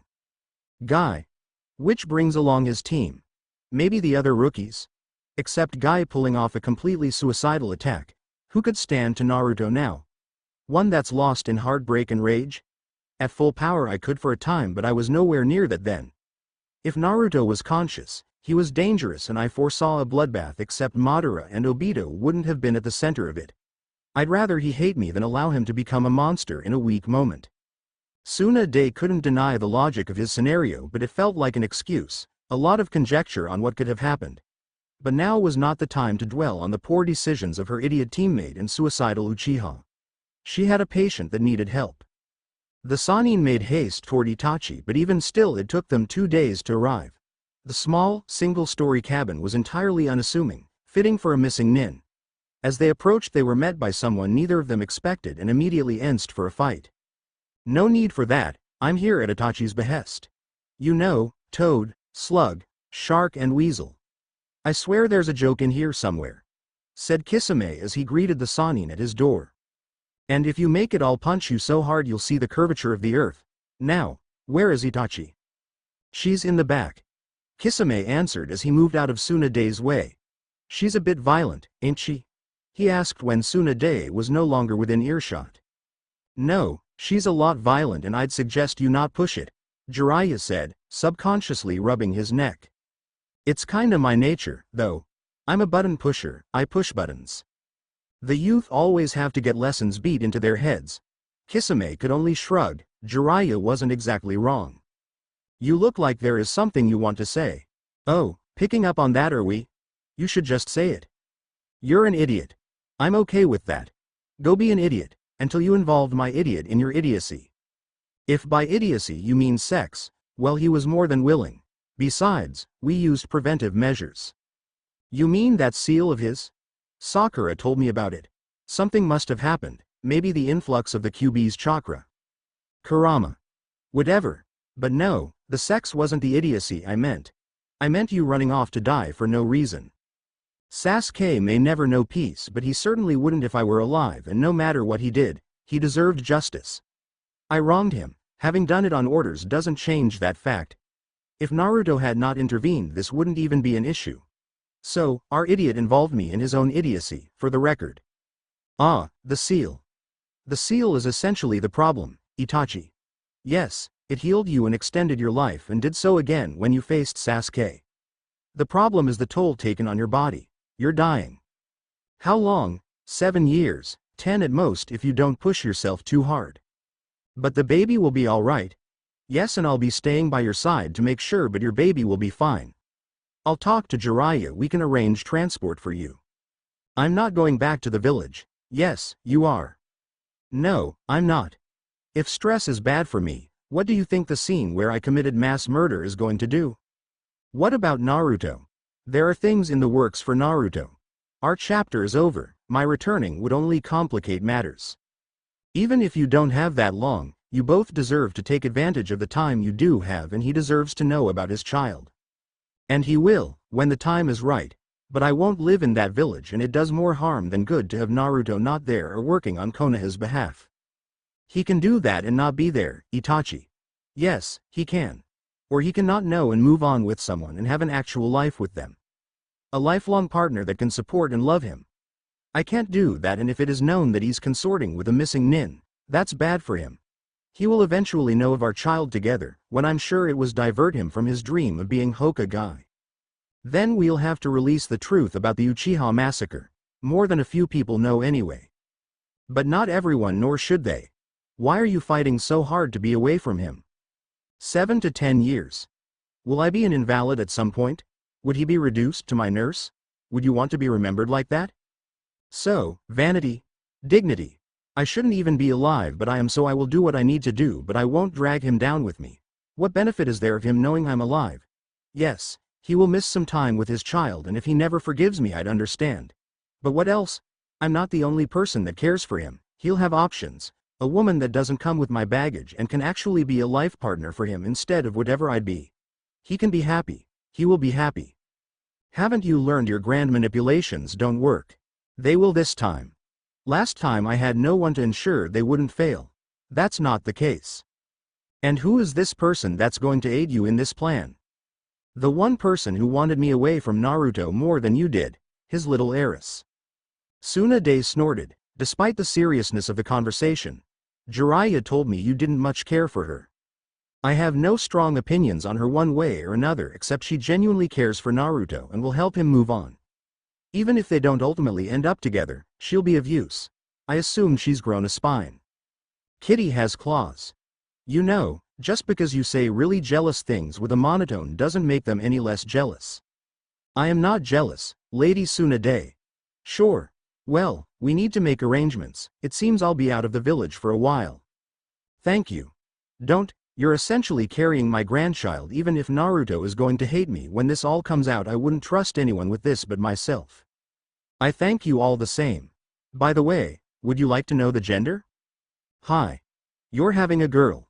Tsunade said before turning to leave as Itachi had the largest smile she'd ever made on her face. Walking out to get some air, Tsunade is instantly questioned by Kisame. Hey, super tits, how's as far as Kisame got before he was sent flying by Tsunade's right hook? You got something to say? She asked Jiraiya. I just want to know if she's alright. I can't get into specifics, but she and the baby are not in immediate danger. I'll be staying with her to make sure that continues to be the case. As she finished, Kisame returned. Damn, you pack a punch. That should encourage you to watch your mouth in the future. No, that's not my style. Just like your style isn't calm, reasonable discussions. You're ultra-violent. I like that in a woman. I'm a high-functioning sociopath. A cynical man for a cynical world to boot. I won't promise you love, don't know shit about it besides I've seen what it's done to Itachi and that shit is toxic, but I am loyal and durable and gifted in the right places. What do you say? Let's make this thing work. Kisame said, only to be greeted with another punch, flying in a similar trajectory. I have to admit, as far as confessions go, that wasn't awful. You always were the weird one, Tsunade. What? Tsunade said in shock as there was no way she was weirder than Orochimaru. Days turned to months and before they knew it, Itachi was ready to deliver. The affair was intense for the two male spectators, Jiraiya making a point to be there in Naruto's stead. When she arrived, Itachi was overcome with emotion. The little girl that once haunted her dreams, the impossibility turned improbability, now reality was in her arms. She saw the barest hint of blonde hair on her head and her eyes were just as blue as her father's. She even had whisker marks, though 2 on each cheek instead of 3. She was beautiful and Itachi cried. Cried from the joy, her child was a product of love. Ill-timed, inconvenient, but love all the same. She cried because she knew her child wouldn't have a normal childhood due to her choices. She cried because she'd leave her child around the same age she left Sasuke. And she cried because while she truly believed it was for the best, she wanted Naruto there to share in that moment. She wished she had been free of her ghosts, able to truly support and be with Naruto as he continued to do great things, but actions come with consequences and these were hers. But for this moment she could cry for the bitter and the sweet, the gains and the losses. Seeing her overwhelmed, Tsunade, Jiraiya and Kisame gave her a moment along with the baby, which she greatly appreciated. It took her a moment, but Itachi finally collected herself and could only smile at the bundle in her arms, now resting peacefully. Not wishing to disturb her, Itachi simply whispered. It's nice to finally meet you, Izumi Uzumaki. To-chan. The small boy shouted. He'd have startled his poor father if said father wasn't a world-class shinobi and also pretending to be asleep so he could spend more time in bed with his wife. Seems you've been summoned, his bedmate said, sleepily. Maybe if I keep my eyes closed hell get bored and go away. I can hear you, Dadabasa, the boy said before jumping on his father, causing the man to grunt at the additional weight. I'm up. Now, what can I do for you? Hima and I want you to play with us. Sure, son, no problem, but did you really have to wake me up for that? I don't have any missions today, it could have waited. No, it was too important, the boy sounded out as if the word was foreign to him. Oh, was it now? The older man asked, only to see his son nod sagaciously. Fine. Let's get breakfast and get ready for the day so I can take you both to the park. Yay! The boy shouted, finally climbing off his dad and running out of the room. Good thing you didn't have any plans today. I actually did, but seeing as how it involved activities that led to that little, he stopped at his wife's glare. Bundle of love, I could not picture my life without. He stopped to see if it were sufficient and it was. The glare was gone. Maybe it was for the best. Probably, besides I'm not producing any more Uzumaki anyway. Your clan must have been genetically inclined towards large-headed babies. Gasp, I cannot believe you said that. Gasp, again. He said. To make up for this slight to my ancestors, restitution must be paid. I had to push them out, restitution has been met. Sorry, it has not. My ancestors cry out for justice and I must follow through. You sound like the Teme, husband. Oh harumph, harumph, harumph. Now, I must avenge that most grievous slight, he said with a glint in his eyes. Whatever you are planning, don't do it, but I must. I'm warning you, Naruto-kun. It takes some of the bite off the thread when you add kun. Darling, but all the same I will brave your wrath as my quest is righteous. He said as he tried to pin her to the bed to only have hold of a pillow. The seasoned kunoichi using a well-timed substitution, but her distraction didn't last long enough for her to escape as Naruto was immediately upon her, hugging her from behind. Now, I have you in my clutches, he said, starting to gently move his hands across her body and kissing her neck, at the collarbone. Oh, whatever shall I do? Tou-chan, breakfast, harumph. Why can't he be cute and quiet like Himawari? He's too much like you. I suppose so. Let me go feed him before he gets any louder. Naruto, Boruto and Himawari were enjoying themselves in the park when the Anbu and Hinata arrived. Naruto felt the chakra signatures approaching but wasn't concerned. He didn't sense any negative emotions from any of the parties. That changed when he was told why they were there. Apparently Jiraiya and Tsunade needed him to meet them at a location outside of the village. It wasn't too far away, especially for him, but he was curious why Jiraiya hadn't just sent a toad but had no time to dwell on it. Giving a kiss to each of his family members, with Boruto exclaiming that big boys don't need such a thing, not even on the top of their heads, Naruto took off. He started getting concerned as he was closing in on the appointed location. Instead of the 2 signatures he was expecting, he felt 5. One was incredibly large, about as large as his was when he was 18, another was familiar but really weak, and the last was large for what felt like a child. When he arrived at the clearing he immediately saw Tsunade, Jiraiya and Kisame but knew the other 2 members of the party were behind them. He had no clue as to why Kisame would be there, none of this made sense. It got even more confusing when a child emerged from behind the adults and darted toward him, executing a flying tackle. Much to the shock of those present. Instinctively he caught the little girl. His confusion hadn't allowed him to really take a look at her, but now that she was in his arms he saw something distress. Eyes. Blue like his. 2 whisker marks on each cheek and long, stringy blonde hair. Hi, I'm Izumi. She said with a shy smile. Hi, Izumi-chan. He said, still not able to fully process what he's seeing. Naruto, we need to talk to you and, you aren't going to be happy, but let us explain fully. Tsunade said. Naruto could only nod. Nothing made sense, no conclusion could come from the evidence he had, things he knew to be true, until the last member of the group revealed herself. How? Was all he managed to get out, but truthfully he had so many questions. How was she alive? Why did she allow him to think she was dead? Why did she keep his child from him? Why did Jiraiya and Tsunade help? Did they know, and if so, how long? He was overwhelmed, he couldn't process it all. He didn't know if he should be happy or livid, and sure as hell couldn't manage to do both. He didn't even realize the few tears that had fallen from his eyes, all of this too much for his heart. He'd mourned his first love and with effort and a good deal of patience from Hinata managed to move on, but she was alive the entire time. Alive, but from the feel of her chakra, not well, at least not now. Every adult could see the war happening inside of Naruto as he tried to process all of this. Before we begin, maybe you should escort Izumi to the village with a shadow clone. Naruto nodded and created a clone seamlessly, handing his daughter off to the construct. Wait, she said, getting out of the grasp of the clone and running toward Itachi, tears pouring down her face. Can't you stay? We talked about this, my time has come, but you won't be alone, and as long as you keep me in your heart, I'm never really gone, right? Right. Besides, you have some younger siblings and you want to impress them, right? Hi. Then dry your eyes, this isn't a sad day, sweetie. Remember, this isn't goodbye. Just goodbye for now. Itachi smiled at her daughter before poking her in the forehead with her index and middle finger. The girl, in turn, smiled and returned to the clone. All watched as the pair depart, waiting for them to be out of earshot before they continued. I was reversed summoned by the crows. That's how I survived Sasuke's jutsu. That's it? You were reversed summoned and never thought to let me know you weren't dead? No, I had things in motion with the assumption I'd have died. I saw no reason to change course. No reason? None at all. Because I was just holding one. And how did you rope Ba-chan and Pervy Sage into this?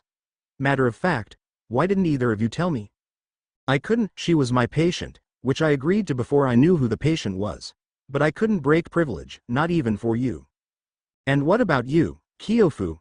She convinced me it was for the best.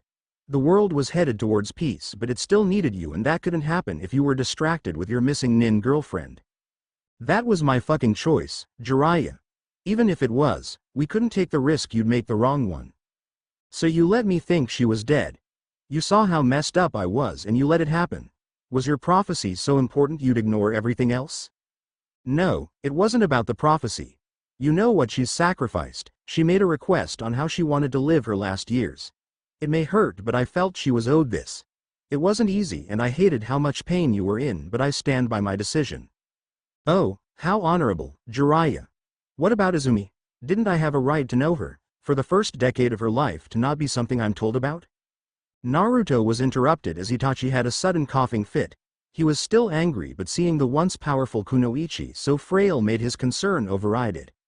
Creating another shadow clone to leave with the other three, Naruto quickly picked Itachi up in a bridal carry and darted off. They needed to talk alone. So, Izumi-chan, tell me a little about yourself, he said while carrying her on his back toward the village. I like Pocky, but Ka-chan won't let me eat much even though I know she sneaks some.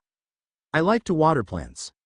I want to be a kunoichi like Ka-chan, and I'm okay with shurikenjutsu and taijutsu, but I prefer ninjutsu. I know some Sweden from Kisame Oji-san, but I wasn't allowed to learn more because I didn't practice chakra control enough. Chakra control exercises are the worst. They are, but Tsunade Bachan says it's important. It is. A lot of shinobi skills can be improved when you get better control of your chakra. So what else?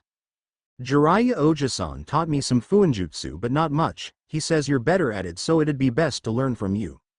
I'm pretty okay, I must admit. Most important thing is learning the basic, perfect calligraphy and imagination. Hi. The pair move in silence for a while, Naruto finding it difficult to speak as there's a lump in his throat. Izumi-chan, I want you to know I'm sorry I wasn't there for you. I'm sure your Ka-chan had her reasons, but if I'd known I'd been there for you, no matter what. Hi, Ka-chan explained it. She says you have a hero's heart, that's why you can connect with people, but if you knew about us you wouldn't want to be a hero anymore and instead focus on us. She said that with your help the world was becoming more like she'd always dreamed it'd be, but in exchange we had to sacrifice time away from you. Oh, is that what she said? Hi. Well, I don't know about being a hero, kiddo. Didn't you fight an alien on the moon to rescue a princess? More or less.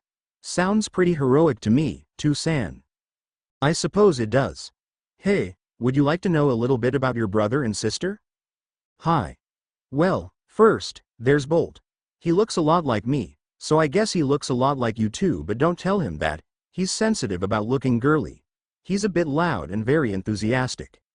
I have enough strength left to burn you with an Amaterasu. I am not produced that you just pick up and carry. Naruto Uzumaki. Itachi said as Naruto sat her down on a cliff in an out-of-the-way mountainside. No, what you are is the most vexing woman to ever exist. Make me understand, Itachi. Why hide from me? A lot of reasons, some of which we'd gone over, but it was partially because I didn't want to watch you watch me wither away. I wouldn't have cared, I'd been there for you. I know you would have, but I wouldn't have been me, that person you respected or that inspired you. I would have been something frail. I didn't want to make you my nurse. I know it was selfish, wanting to protect your image of me, but I just couldn't let you see me like this day in and day out. Or, worst yet, watch you obsess to try to find a solution when there wasn't one and then see a piece of you die as you convince yourself you were failing me. Neither of those were appealing, especially the idea of you putting your life on hold. You gave me 10 more years than I was supposed to have, and you gave me a beautiful little girl, and I could give you nothing in return. Itachi, all I ever wanted was you. I didn't need anything else. But what about after I was gone?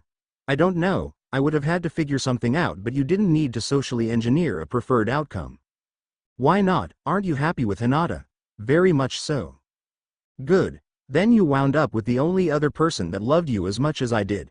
If I couldn't be here to support you, to watch you become Hokage, I wanted you to be with someone that could share in that experience, to be your strength when you needed it. Naruto could only sigh. Itachi had such a convoluted way of thinking, and it often centered on doing right by those she cared about while inflicting a good amount of pain on herself.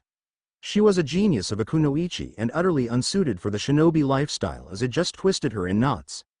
He was awash in so many conflicting emotions about what she did, but he knew she took no pleasure in it, truly trying to do what she felt was right. The two sat in silence as they watched the sun start its daily descent.